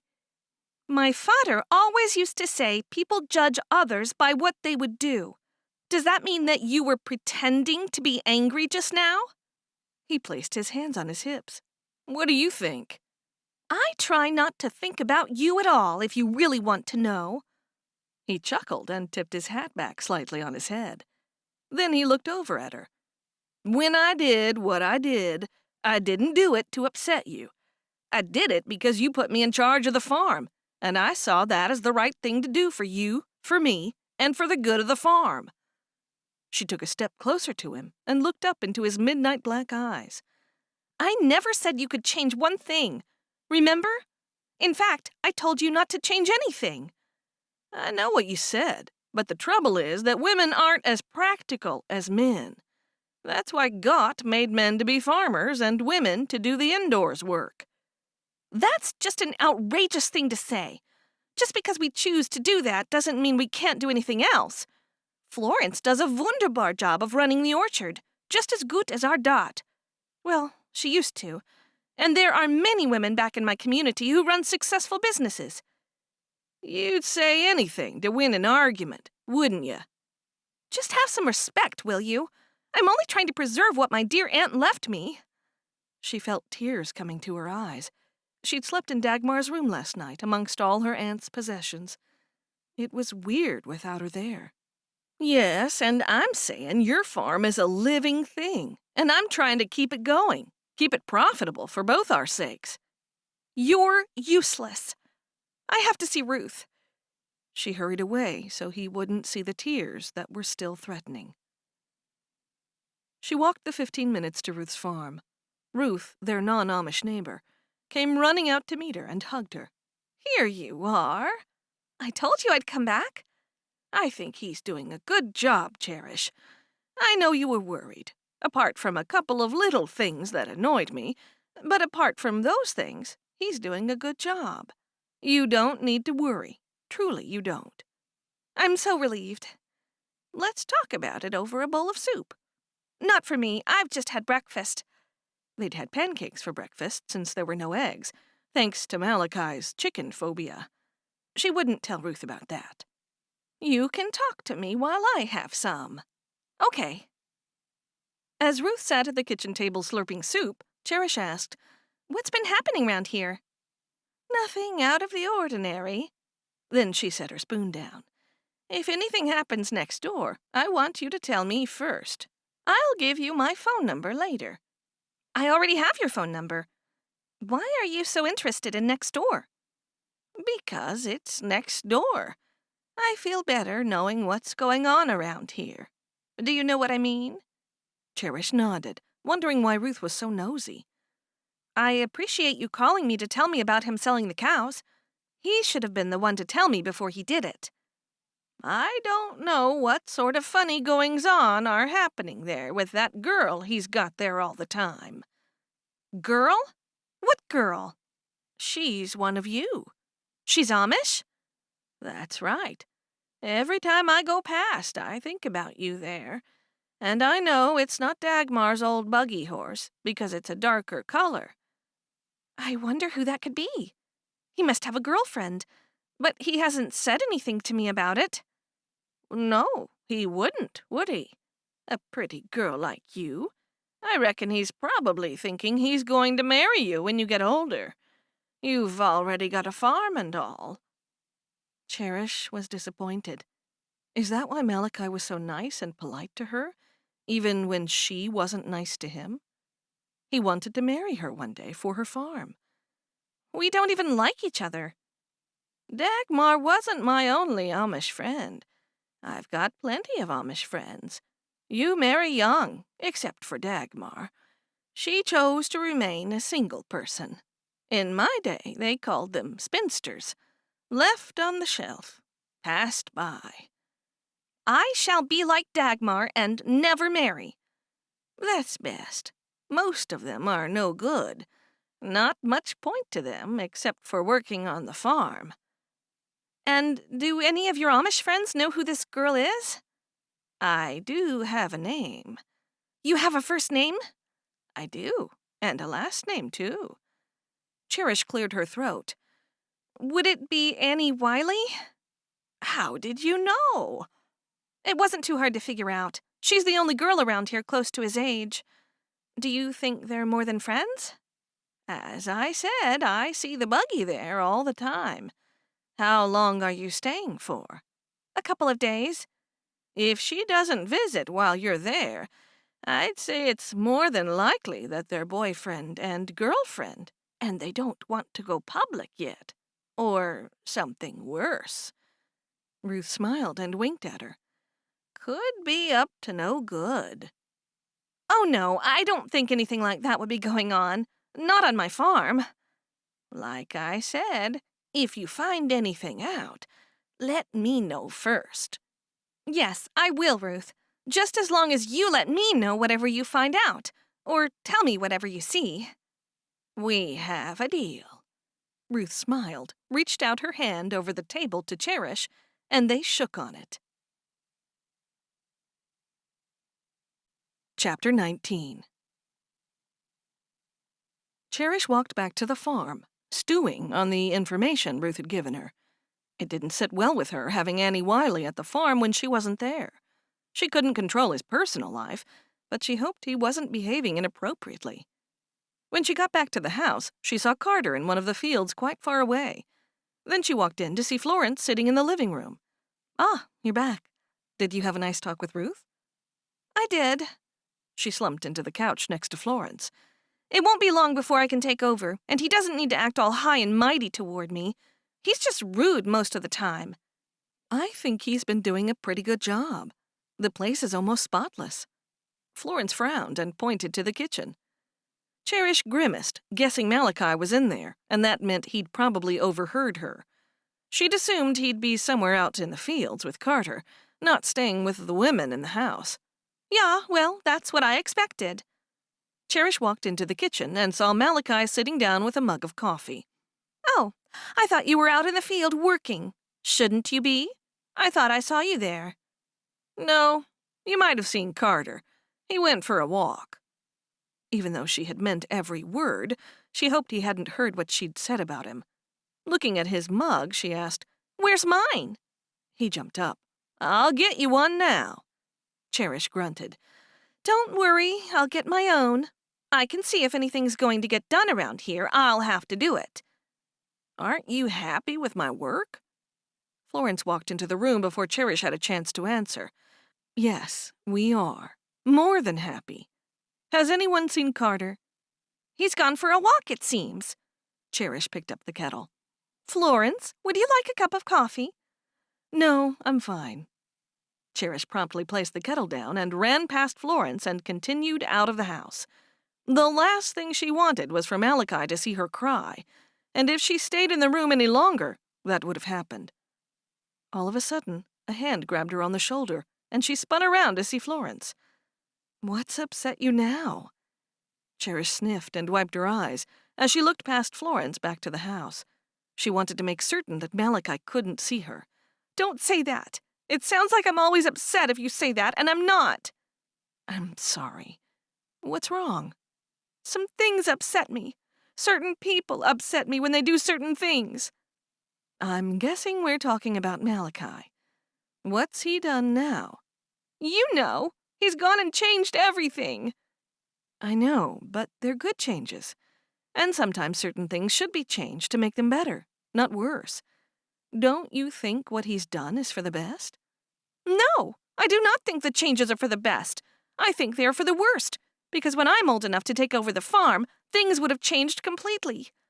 Cherish gasped for air. She knew she wasn't really upset about the changes on the farm. She hated her life. Dot was gone, Mom was unkind, and Florence had abandoned them. Cherish took a deep breath. "And then when I take over the place, I won't know what to do. And then I'll have to ask him to show me what to do."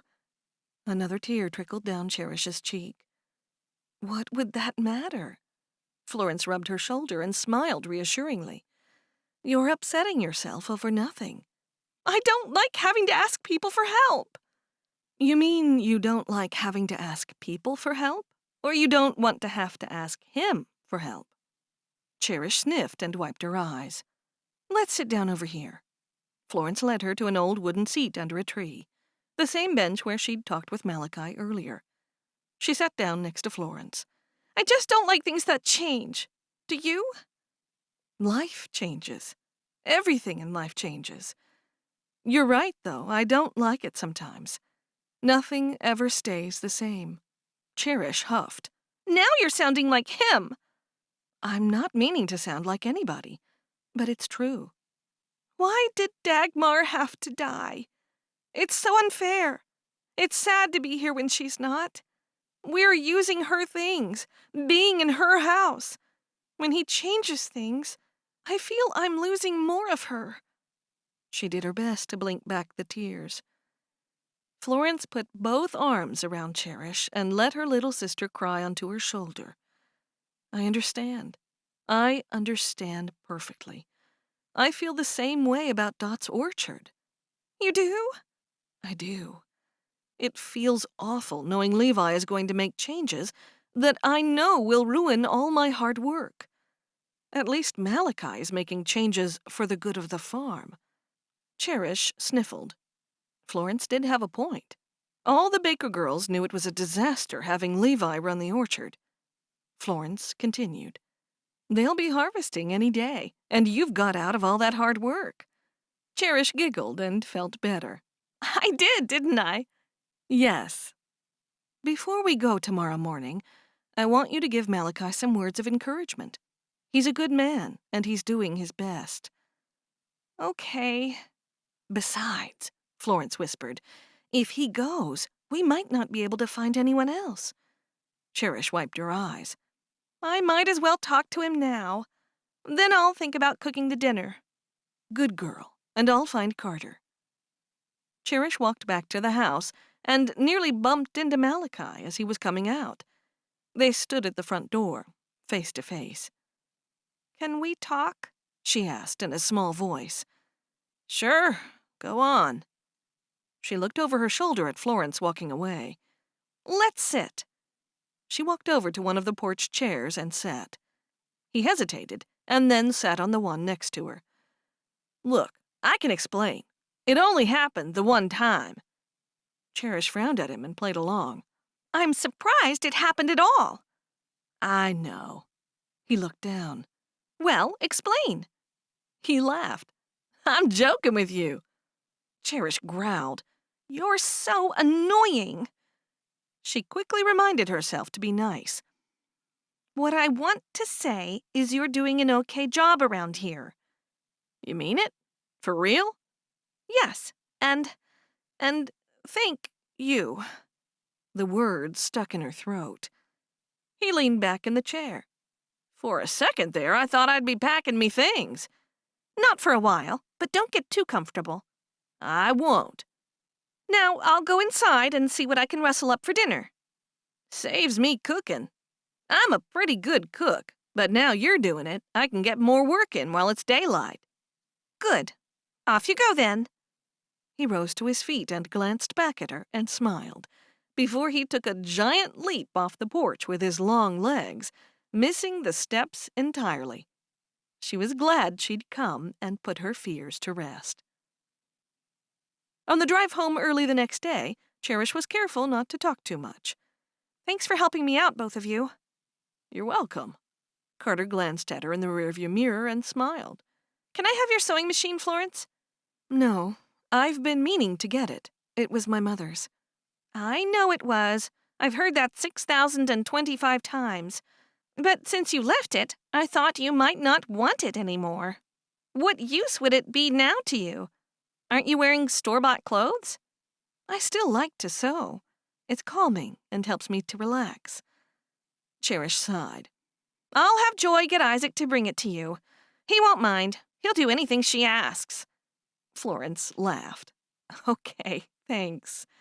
We could collect it in the car, but I don't think Wilma would like that too much. No, she wouldn't. Have you heard when she's getting married yet? I heard it was in the middle of December sometime. That's what I heard too. It'll be quite different around the place for you when Bliss and Levi move in.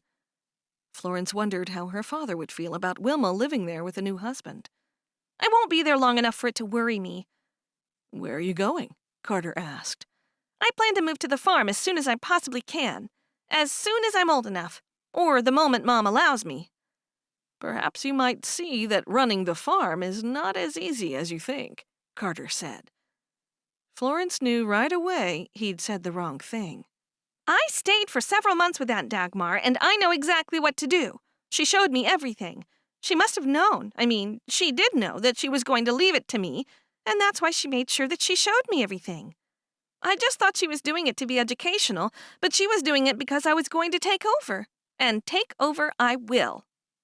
I'm sure you'll do a good job, Carter said. Thank you. Nice that someone thinks so. I don't mind making changes once I'm in charge. It's not as though I'm against changes. It's just that I want everything to stay the same until I get there, because I know what to do with everything as it is. I can quite understand, Carter said. I'm glad everything ended well and you and Malachi could make some kind of truce. I was never fighting with him. It was never an argument. Not when I was his boss telling him what to do. I think we should have some music now, don't you?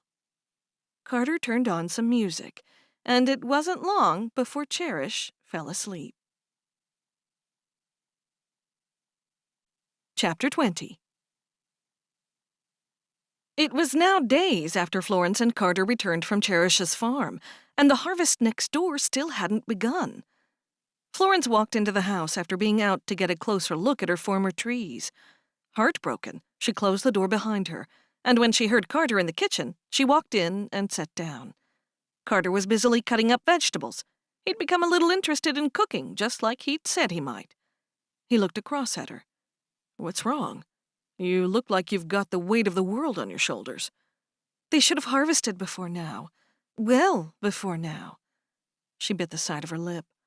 I think they're going by the date we did the harvest last year, but they can't go by dates alone. Last year the weather was different. They have to go by the trees, by the fruit. They have to read the signs. I know there's no good saying this to you, but I will anyway. The problem is not yours to worry about.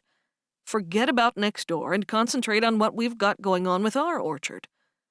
I know, but I still feel like it's my orchard, and their failure feels like my failure. She looked up at him, expecting another lecture, but all he did was smile. What are we having for dinner tonight? Nothing too fancy. You'll have to wait and see. Need any help? It'll keep my mind off what's happening next door. Concentrate on us. You, me, and the children that will come along, whenever they decide to. They'll help us run the orchard, and you can teach them everything you know about apple trees." She giggled. I can't wait for that. It's something we can look forward to when it happens. She knew everything Carter said was right. It was useless worrying about what they were doing next door, but it was hard not to. And what were the girls doing? Why weren't they helping Levi? She'd taught them to watch for the signs of when the fruit was ready. Maybe they had told Levi, and he just wasn't listening. What is it now? He placed his sharp-bladed knife down. I'm just thinking the girls must know the harvest should have been done days ago. What do you want to do? Do you want to go over there and tell him that they've made a mistake? Florence shook her head. No, that wouldn't be good. Wilma wouldn't want to know she's made a mistake. She thinks Levi is wonderful, even though he hasn't done a thing to deserve her adoration. It's simply by default. I've gone, and she needs to rely on someone. There's your answer, then. She stared at him. What's my answer? He picked up the knife and started chopping again. If you can't do anything about it, or you're not willing to do anything about it, why worry? Carter had the same easygoing nature as her father. She slowly nodded and reminded herself to relax more. It wasn't possible to have control over everything. I'll fix myself a cup of tea. Want one? Not for me, thanks, he said. She rose to her feet and then filled up the tea kettle and flicked on the electrical switch, and then she folded her arms and stared out the window. What would her father think of everything that was going on next door? He'd be happy she was living in the old place, in the cottage where their visitors used to stay. It had hurt him to sell it. She remembered that vividly. He'd had little choice since they'd had 5 bad harvests in a row. With Wilma adding 6 more children heading to adulthood, there were many mouths to feed. It had been her father's long-term plan to leave land around the cottage and plant the rest. Carter, when I was young, I was certain there was another house near this one. On the same land? Yes. The people I bought the place from told me there was a smaller building. They showed me the stone foundations. I'm pleased I'm not losing my mind. One of the girls mentioned it, too, once, or I might have clean forgotten about it. We played in it many years ago. What happened to it? Burned to the ground, they said. It happened before they bought the place. I don't remember it happening. Wasn't it built from stone? So how did it burn? That's what they told me. It probably had a wooden frame. Not sure. The old owners walked me around the property the day before the papers were finalized. I stubbed my foot on a rock, and then they moved the grass and showed me where the old foundations were. It was only as big as one room. Whereabouts is it? Near the cherry tree. I'll show you tomorrow. Thanks. I'd like to see it. It should bring back a few childhood memories by the sound of it. I think so. I had fun with the girls when they were little. Florence stared out the window once more. Carter's chuckling startled her, and she turned around. What's funny? I was just thinking, here you are with me in the kitchen. I used to spend a lot of time gazing out this window, or the living room window, hoping to catch a glimpse of you. Hoping you'd come down by the fence to tell me off about the cows, or to tell me something, anything. I used to wait for your evening walks, hoping you'd come close to the fence. She couldn't help smiling. Did you? I did. I spent a lot of time waiting, looking out windows. And here you are now, with me as my wife. I can't ask for anything more than that. It was as though someone had planned everything. Aha, but you don't believe in God. That's right. I said as though. And I never mentioned God. Don't go putting words into my mouth. If there was a God, he might have designed the whole thing. Was it God or was it fate? Who knows? Why do you have to choose? Can't it be both? She knew that God would have put it into place, and that was what fate was. He shook his head and went back to chopping the vegetables. Whatever it was that made you fall in love with me, I'm grateful. Me too. He popped the vegetables into the saucepan, wiped his hands on a paper towel, and then walked over to the window to stand next to her. Once he had put his arm around her, he asked, How soon will it be before this place is flowering with apple trees? It won't be next year. It won't be the year after, either. 6 years? I'd say 6, yes, most likely. I'm looking forward to it. Me too. I never thought I'd like living in the country. I like being away from the hustle and bustle. As she watched Spot rolling in the grass, she knew that leaving the orchard was a small price to pay for being with the man she loved. It wasn't just the orchard she had left. It was her whole way of life she'd left to be with Carter. I'm sorry I've been so hard to live with over the last few days. I almost wanted to get in there and pick them myself. Why don't we offer to help them? Was he serious? She turned to look into his face. You'd do that? I would if they could use our help. That wouldn't be a good idea. Wilma would see it as some kind of attack on her, as though she doesn't know what she's doing or something. Ah, yes. I can see why she would probably think that. I might take Spot for a walk. Another walk? He looked out the window at Spot, who was now walking toward the house. Yes, a quick one. Okay, but keep your eyes to the right. Don't even look next door, or you'll only get upset again.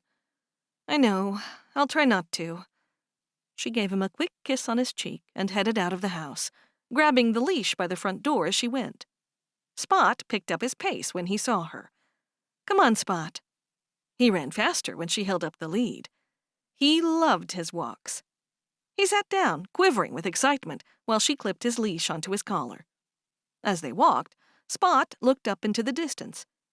Even though she was trying not to take any notice of what was happening on the Baker side of the fence, she had to see what Spot was looking at so intently. It was Favor, and she was waving her hands over her head. Florence stopped still in shock, and then she walked over to meet her. Chapter 21. They met at the fence line. Hello, Favor. Hello! I've got some papers for you and some good news. Finally, someone's brought my mother's papers. Is that what they are? Yeah, Cherish went up and got them. Thank you. Florence took hold of them. What is the good news? Is Levi starting the harvest tomorrow? I hope that's the good news, because it's long overdue. It's not about the orchard. It's about Honor and Mercy. They're both pregnant. Really? Both of them? Yeah. Favor jumped up and down with excitement, causing Spot to bark at her. Florence patted Spot to quiet him. I'm so pleased for them. It's fantastic news. They're both really happy, and the Bopleys are due about the same time. Favor giggled loudly. You know how competitive they are? Now they're in a race to see which one comes first. You mean which baby is born first? Favor nodded. Florence laughed. This is so good for Mercy. She was so sad over losing her first child. And nothing will make up for that, but I'm sure she's overjoyed she's having another. She is. She looked back at Favor. It felt like she hadn't seen her for years. And look at you. You've gotten so tall. Have I? Favor looked down to her feet and looked back up again and stretched herself up on her tiptoes. Florence laughed. I'm the same height as Mom now. I think you'll be the tallest of all the girls. I hope I'm going to be as tall as you, Florence. I want to be tall. I think you might be. Florence couldn't help trying to get a look at the low branches of the trees, heavy with fruit, over Favor's shoulder. What's happening with the orchard? We're picking the fruit the day after tomorrow. That's not ideal. Joy told Levi that, but he arranged to do it months ago on the same date we did it last year. I knew it, Florence spat out before she could stop herself. I knew that's what he was doing. It should have been done by now. Favor nodded. I don't know why Mom's listening to him. He's hardly been at the orchard at all. It's just wasting away. I'm really worried, and I'm not the only one. He's not even opening the shop this year. Why not? He said Mom had enough to do. She explained you used to run the shop, and we used to do the roadside stalls, since we closed the market stall. It doesn't sound like anyone's doing anything. Favor shrugged her shoulders. Of course, the girls wouldn't be too worried about having less work. They were too young to truly realize the consequences. Mom's not worried? Nay, not about that. Florence could see from Favor's face there was something else.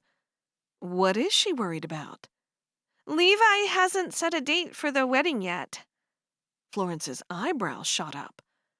Are they getting married or not? Favor leaned forward. Well, I think that's what Mom's worried about.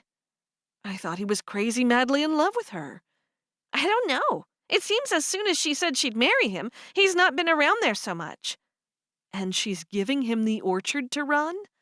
It doesn't make sense. Florence bit down on the inside of her mouth, trying to stop herself from getting too upset. She's in love with him, and I suppose she wants to do everything he says. Especially now you've left. He's the only person she can turn to. Favor crouched down, put her arm through the fence, and patted Spot. When are Joy and Isaac getting married, then? Beginning of December. I'm not sure what date. Are you coming to the wedding? If I can, I will. I don't want to miss seeing her get married, but if it's too difficult for everybody, I won't come. I hope you come. Do you like being married? I do. I like being married to Carter. I'll put it that way. I don't know if I would like being married to anybody else. Favor giggled. That's funny. There were so many other things Florence wanted to ask her, like who was sewing Joy's dress for the wedding. She'd always done the sewing for the family. That reminded her about her mother's treadle sewing machine. It was still at the house. It was no good mentioning it to Favor. She'd have to face Wilma one day and ask for it. Tell Carter I said hello. I will. Florence stood there clutching her mother's paperwork, wondering if she'd ever get to hold her nieces or nephews. Thank you for telling me the good news, and for this. She held up the papers. Yeah, sure. I should get home. Bye, Florence. Bye, Favor. Favor gave her a big smile, turned, and walked away. When she walked up to the house, she told Carter the news about the coming babies. He was more interested in seeing the paperwork. My mother's name was Jones, Eleanor Jones. Now you know. Can I see? She handed them over, and he walked off with them and sat down next to his laptop. What are you going to do with them? I'm going to take pictures and send them to the investigator who located Wilma. Thank you. He took out his cell phone and photographed each page of the paperwork. Her mother's birth certificate from the hospital, and another one, the official one from the county, and her wedding certificate. With all this, we'll find one of your relatives in no time, if there are any out there. She sat down next to him and watched what he was doing, desperately hoping she'd find someone connected to her mother. Chapter 22. That night, Florence and Carter were just about to sit down to an early dinner when they heard a buggy. Florence opened the front door. It's Christina, she told Carter. I'll put our dinners in the oven. I'll be upstairs. Okay. She walked out, and then Christina jumped down and threw her horse's reins over the hitching post. Christina, is everything all right? Christina rushed to her. Have you heard the news? About what? Honor and Mercy. I have. It's such good news for them. Good news for them, but not for me. Why haven't I had a baby yet, Florence? Why do I keep missing out? Florence guessed dinner wasn't going to be for quite a while. I don't know.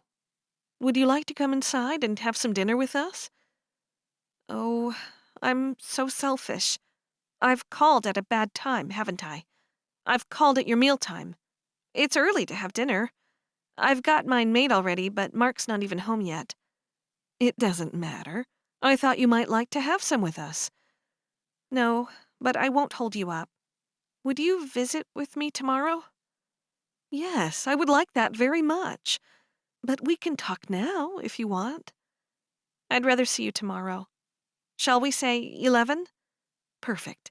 I'm sure Carter will be able to drive me to your place. I could come and collect you. No, that should be fine. She leaned forward and hugged Florence. I'll see you tomorrow, and I'll try not to talk about what's happened. There's no use moaning about things that I can't change. But I would like to see you. And I would like to see you, too. The two women laughed and then parted.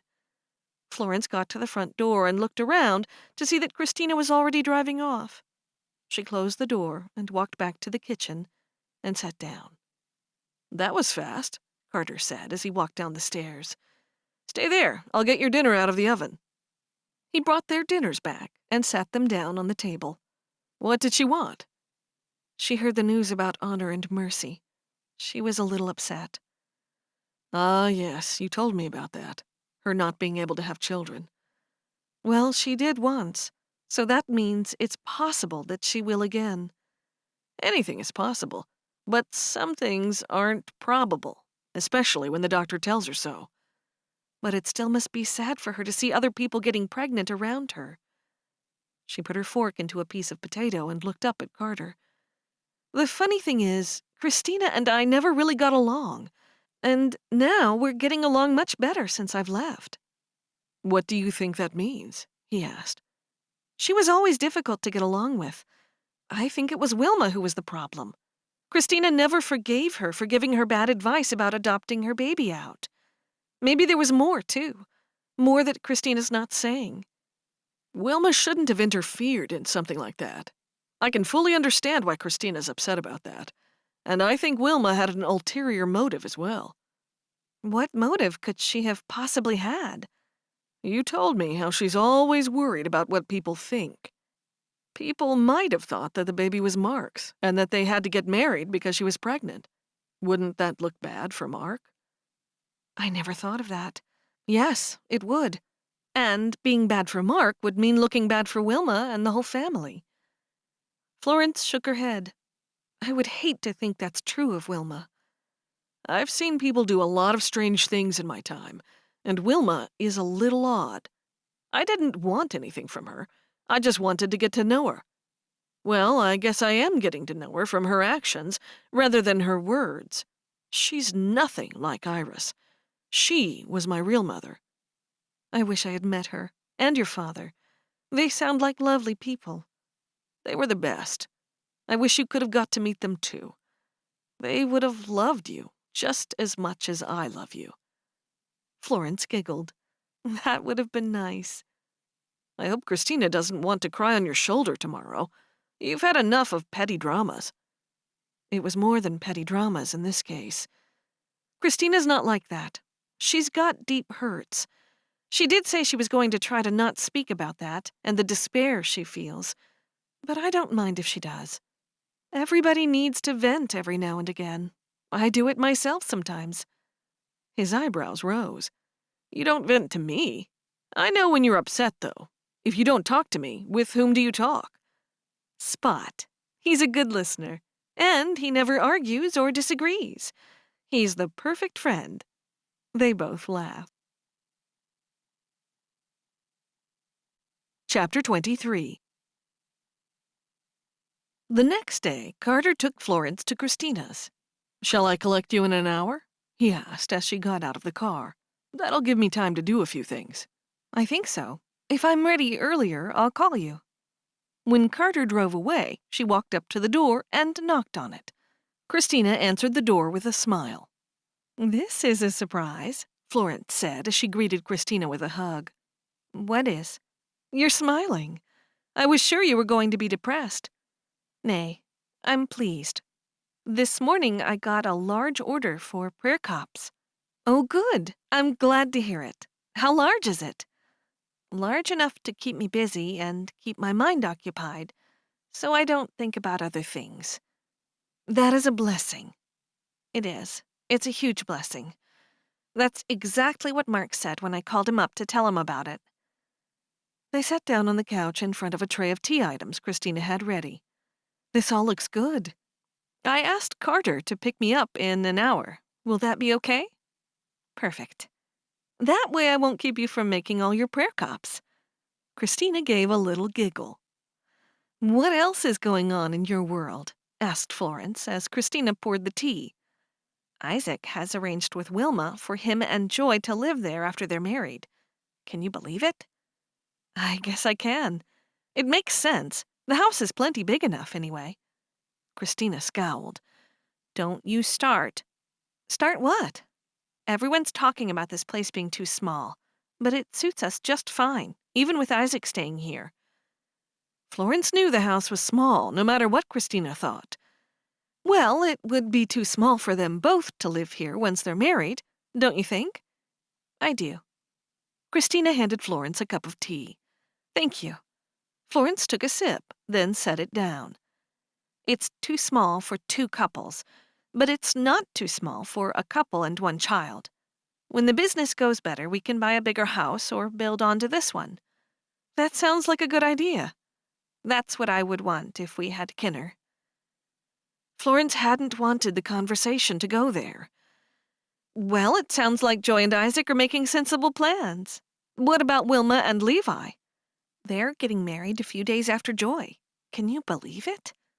"No, I can't. There are many things I don't want to believe. I was talking to Favor, and she said a date for Wilma and Levi's wedding hasn't been made." "It's only just been decided. I don't think Wilma's even told the girls yet." "I see." "Wilma's upset with Joy because Wilma suggested they have a combined wedding. Joy didn't want to, and Wilma's most upset about that. So they're having their wedding a few days after Joy and Isaac's." "She's not been getting on too well with the girls, then?" Florence inquired, already knowing the answer. "That's right. Everything fell apart when you left." Florence sipped on her tea, feeling dreadfully guilty, but deep down she was satisfied that she was missed. "Just a minute. I wrote it down." Christina jumped up and grabbed a sheet of paper from the bureau under the window. "Wrote what down?" Christina continued. "December 7 is when Isaac and Joy are getting married, and December 15 is when Wilma and Levi are getting married." She tossed the paper back on the bureau and sat back down on the couch. "That is a surprise." "It's good that you got away from them. Honor is the only sensible one out of the lot of them." "What about Joy?" Christina smiled. "She's not normal. She's far too serious and superior, if you want my opinion, which you did because you just asked. I like her and everything. Maybe she'll grow out of it when she's older." "Perhaps.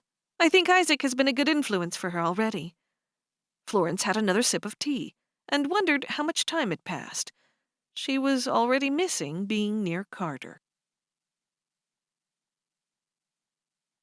Chapter 24. Later that day, after Florence's afternoon stroll, she stepped into the house, leaned down, and unclipped Spot's leash. Spot ran and sat on one of the couches, just as she hung up the leash by the front door. Carter walked downstairs, and she looked over at him. "What do you look so happy about?" "I have a surprise for you." Florence saw he was hiding something behind his back, just as he had done on their wedding day when he produced the wedding rings. "I told you I don't need an engagement ring." He laughed. "It's not about an engagement ring. It's something quite different." He was smiling, so it couldn't be anything bad. "Do I have to sit down for this?" "Perhaps." You haven't bought another orchard without telling me about it, have you? No. I promised to tell you next time. When she sat on the couch, he sat down next to her and took hold of both her hands. Then she saw the papers he'd placed on the other side of him. It's about your mother's family, he said, his expression a mix of excitement and nerves. You found someone? By his attitude, she knew he wasn't going to say they were all dead. Yes, your mother's mother. She couldn't believe it. I have a grandmother still living? You do. She hasn't seen her daughter since Eleanor was 19. She had no idea whether she was alive or dead. That's awful. She knows now? She does. Eleanor left her family, and after years had gone by, they thought the worst. Florence sighed. Oh, that's terrible. There were tragedies within the family. Turns out her older brother was in jail for murdering his father, your grandfather. I have an uncle who's a murderer? She put her hands to her head. This is a lot to take in. Then she looked over at him. Why are you so happy if this is the news? Because my friend found out that your grandmother wants to see you. She does? He nodded enthusiastically. Yes, she does. She's been told about me? Her hand rested on her throat. That's right. I can't believe it. Does she know about Earl and Mark? No. Perhaps you can tell her that yourself when you meet her. When? Tomorrow. Florence gulped, wide-eyed with shock. So soon? If you want. Yes, yes. Where does she live? A couple hours' drive, in Baltimore. I can't wait to talk with her and find out everything about my mother. Do you know why my uncle murdered my grandfather? I did some research, and the son claims he ran him down by accident. Ran over him in a car? That's right, in the driveway of the family home. Your grandfather got out of the car when your uncle was taking him home. Your uncle said he assumed he would walk towards the house in front of the car, but for some reason he walked behind the car. Oh, that's terrible. And no one believed it was an accident? Apparently not, for various reasons. I haven't looked into the full details of it yet, but I will. What a tragedy. Your mother didn't stick around for the investigation. She ran off, and they never saw her again. I wonder what happened between her leaving and her joining the Amish community. I wonder where she met my father. I must fill in the missing pieces. He shook his head. It might not be possible to know everything, since your father died and no one else seems to know anything about her. You said everyone's remained closed-lipped where she's concerned. Yes, I haven't talked to the bishop about her yet. Surely he would be the one to know some things. Quite possibly. Talk to your grandmother first and see what she can tell you. She wrapped her arms around Carter's neck. Thank you. Thank you so much. This means everything. Now I can learn about my mother, find out what she was like. I wonder where she got the treadle sewing machine. I always assumed it was passed down from her mother, but now I know that's not likely. When she ran away, she wouldn't have taken it with her. You'll soon find out. You'll soon have pieces to your puzzle, just like I found pieces to mine. Thank you, Carter. She wrapped her arms around his neck. Meanwhile, at the Baker home, Cherish looked at the few chickens they kept and giggled as she thought about Malachi. On her next visit, she had to help him overcome his fears. A farmer scared of a harmless chicken just wasn't right. It wasn't too early to plan her next visit to the farm. She'd bring along a few surprises. First, there's Joy's wedding, and then Wilma's. And won't that one be fun? She thought sarcastically, gritting her teeth. She didn't see herself living at home for much longer. Her farm was the key. It was the key to her escape. She was ready to embrace life's changes and challenges. Dinka Gott and Aunt Dagmar, Cherish murmured before she headed to the house to write another letter to her caretaker. Chapter 25. The staff at the old people's home where Betty Jones lived knew Betty was being introduced to her granddaughter today. They were there to greet Florence and Carter when they arrived, and they took her to Betty's room while Carter stayed in the reception area. On the way there, the nurse told her, "She's not doing well, so don't expect her to show any recognition." "It'll be all right to tell her who I am?" "Yes, but she might not respond. This way." Florence left Carter in the reception area and walked with the nurse. "This is her room." The nurse pushed the door open and then went in first. Florence walked in behind her to see a small, white-haired woman in a bed. It could have been anyone's grandmother, but this one was hers. The woman looked up and stared at her. A faint smile hinted around her lips. "Eleanor." Florence looked over at the nurse, wondering what to do. The nurse shrugged her shoulders. Looking back at Betty, she said, "I'm Eleanor's daughter, Florence." "Her daughter?" "I am." "That's right. They told me about you. Come closer." Florence walked over to her bed. Betty said, "You look just like her. What's your name?" "Florence." The woman reached her hand to her, and Florence took hold of it and held on to it. Florence felt connected right away. In her mind, she tried to figure out what Betty would have looked like in her youth. "You look exactly the same as her, but perhaps you're a little bit taller, I think. It's hard to tell from the bed." "I'm pleased I look like her. I don't remember her much. She died when I was 2. "They told me that. They said she went to live with the Amish. I wish she would have told me or contacted me. Would you like my photos?" I would love to see photos." "You can have them all. I'll keep 1 or 2. I'll be gone soon, and no one will want them." The nurse brought a box from the other side of the room and set it on the end of the bed. "Take a look in the box." Florence moved to the end of the bed, opened the box, and then pulled out a framed photograph. She turned it toward Betty. "Is this my mother?" "It is." It was like seeing a photograph of herself. There were no photos of her.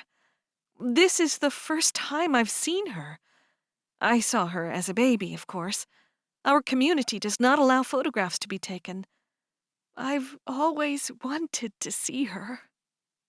Tears rolled down her face, and she wiped them away. "Oh, I told myself not to cry." The only difference Florence saw was her mother's hair was curly, while her own was straight. "She was a teenager here?" "That's right." "She had such curly hair." "That wasn't her natural hair. Hers was just like yours. Bring the box closer and I'll show them to you." One by one, Betty showed her photographs and told her who was who. She saw more photos of her mother and her uncle, and many of Betty and Betty's husband, her grandfather. "When they told me that Eleanor had had a child, I just couldn't believe it." "It's true. Here I am." "They told me she ran away to join the Amish. Is that right?" "It is. I was raised Amish, and I only recently left them. She died when I was 2, and I barely remember anything about her. I always assumed she'd grown up in the community. I was surprised to learn she hadn't." "Tell me about your life." "I have 2 older brothers. They're Eleanor's children, too. Our father was a wonderful man. We had an apple orchard." Her eyes grew wide. "An apple orchard, you say?" "That's right." "Maybe she met him during fruit picking." Florence never knew how they met. "It's quite possible. We did employ people outside of the community for the yearly harvest. It would be interesting to know if that's how they met. I just got married." "Aw, that's nice for you." "It is." "She's doing well today," the nurse said. "You got her on one of her good days." "Don't listen to her," Betty said with a grin. Florence giggled and didn't know what to say, so she turned her attention back to the photos.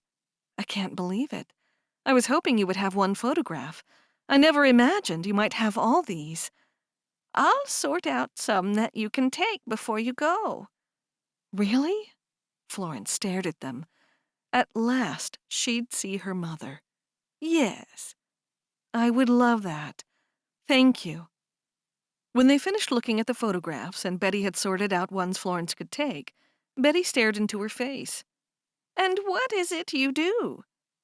I grew up on the apple orchard, so that's what I do. I've left my father's orchard because his Amish wife, my stepmother, now has that, and I live next door. My new husband and I are starting an orchard from the ground up. It's quite exciting. New husband and new orchard. Both will grow together.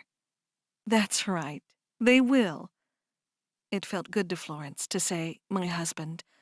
Words she never thought she would utter. They have tea cake here, Betty said. Oh, that sounds nice. Sometimes with raisins. And where is your husband? He's here waiting for me. You left him in the car? He's in the building. Bring him in right now. I must meet him. Okay. The nurse smiled. I'll fetch him, and I might see if we can find some of that tea cake for you and your guests, Betty. Betty's face beamed. We'd like that.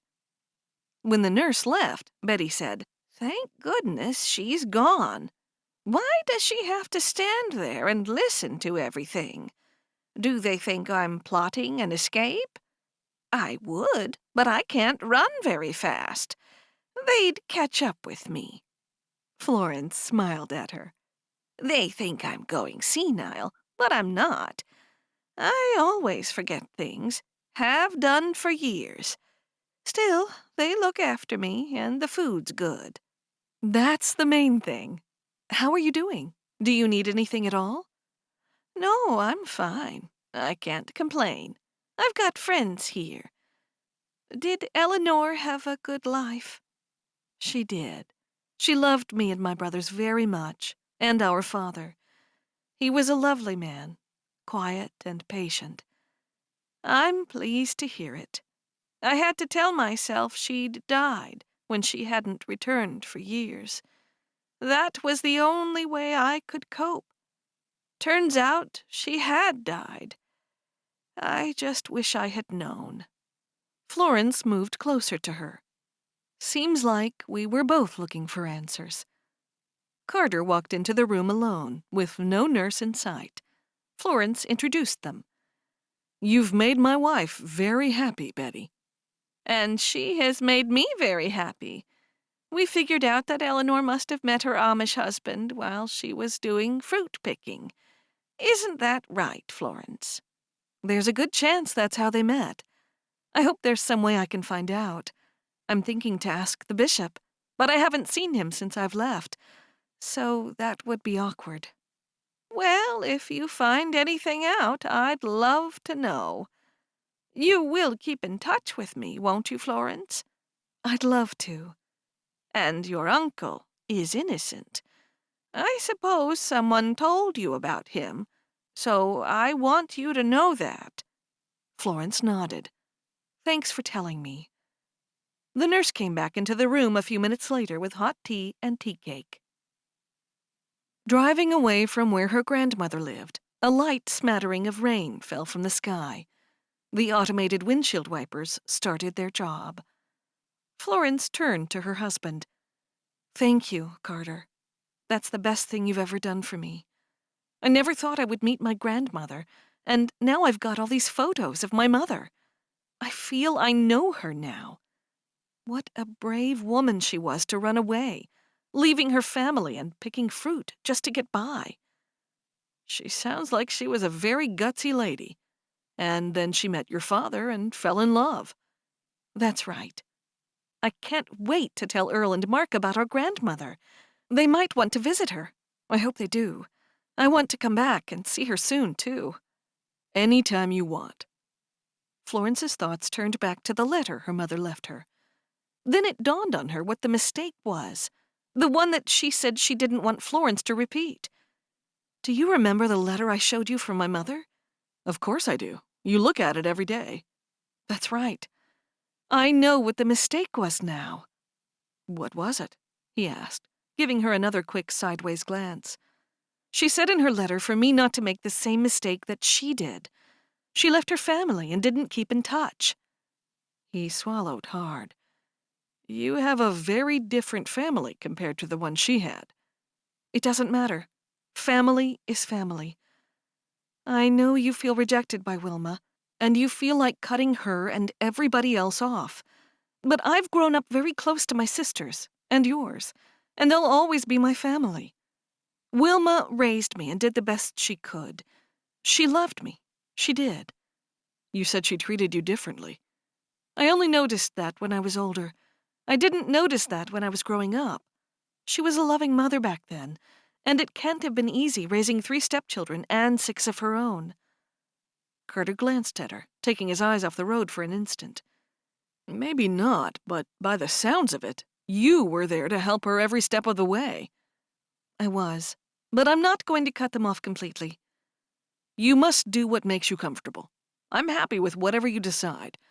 I feel no connection, you're right about that, just as Wilma feels no connection with me. Even though I am related to Wilma and the girls, for me, that's where it ends. Florence knew in her heart that he would have felt different if Wilma had opened her heart to him. Now he had built walls around himself in regard to Wilma and the rest of them. I'm just pleased now that I know what my mother was talking about in her letter. Me too. Are you sure? He glanced over at her once more. Positive. I like to see you smile. I'm always smiling, aren't I? Not when you're worried about those Bonnet sisters of yours. She ignored the reference to her half-sisters and looked out the window at the rain. The Jenkins have cleared their things out of the cottage. Cottage? Oh, yes, there's a cottage there. I've seen it from the road. Let's have a look at it. Right now? Yes. They aren't using it, and we could lease it out for extra income. The Jenkins only need the house, they said. Florence tapped her fingers on her chin. I know the perfect couple who could move into the cottage. He stopped at an intersection and stared at her from under his thick, dark lashes. I'm afraid to ask. Joy and Isaac after they get married. Maybe Isaac could move in there now and do any repairs that need to be done, and get it ready for when they get married. Christina told me he planned to ask Wilma if he and Joy could live in the family home after their wedding. But I have to believe it would be better for them to have their own place. He chuckled. We haven't even seen it ourselves yet. Let's just take one step at a time. Besides, do you have any idea whether your Amish bishop will allow them to stay in a place that we own? And let's not get started on what Wilma would think. I really don't think it would be a problem. One step at a time. Her heart filled with gladness, knowing her life was on the right path. Many of her questions about her mother had been answered, and she'd gotten to meet her grandmother. That had been an unexpected blessing. Things weren't perfect. To be perfect in her world, Carter would have joined her Amish community, and he would have had a good relationship with Wilma and the girls. She'd be working her orchard, the one she'd grown up on, and she and Carter would have children running around. I should have found out who's looking after Betty, who's paying for her to stay at the home. Self-funded. She stared at him. Really? He nodded. I found out while I was waiting for you. She also gets quite a few visitors. I must visit her again and then find out what we can do for her. I agree. You should get to know her as much as you can while she's still around. I've realized something, she said. What's that? Life never stays the same. We're always moving away from some things and moving toward others. That's right. Just like in chess. Florence laughed. How's that like chess? If you'd allow me to finish teaching you, then you'd know. Each piece has a part to play, and they all interact together for the greater good. Will you let me teach you? You'd like it. It even has a bishop. A different kind, I'm sure. Inside, she was still laughing, but she agreed. Okay, maybe then I'll know why you like it so much. I'll set up the board after our visit to the Jenkins place. What, no app? No, not when you have a real-life opponent. She looked at him in surprise. Don't worry, we're not opponents. When you play chess with someone, you're really on the same side. We're creating something beautiful, masterful. We're affecting each other's destinies within the game. She wondered if God was going to reach him through chess somehow. I never knew it was like that. You can think of the pawns as people, and the other pieces as angels or demons. Maybe the king is God. And there it was. She gave thanks for her wonderful, love-filled life, and then she looked forward to all the good things God had for their future. Not only would she get closer to her grandmother, she'd make the effort to find why Earl wasn't close to Wilma. Even if Wilma didn't want her around, there was no reason why she couldn't help repair the relationship between Earl and Wilma. Unless something had happened that was unrepairable. Her mind traveled back over what Betty had said. It sounded like the apple orchard had brought her parents together. That made it all the more important to get it back. And get it back she would. Somehow. This has been The Englisher, The Amish Bonnet Sisters, Book 6. Written by Samantha Price. Narrated by Stephanie Dillard. Copyright 2019 by Samantha Price. Production copyright 2020 by Samantha Price.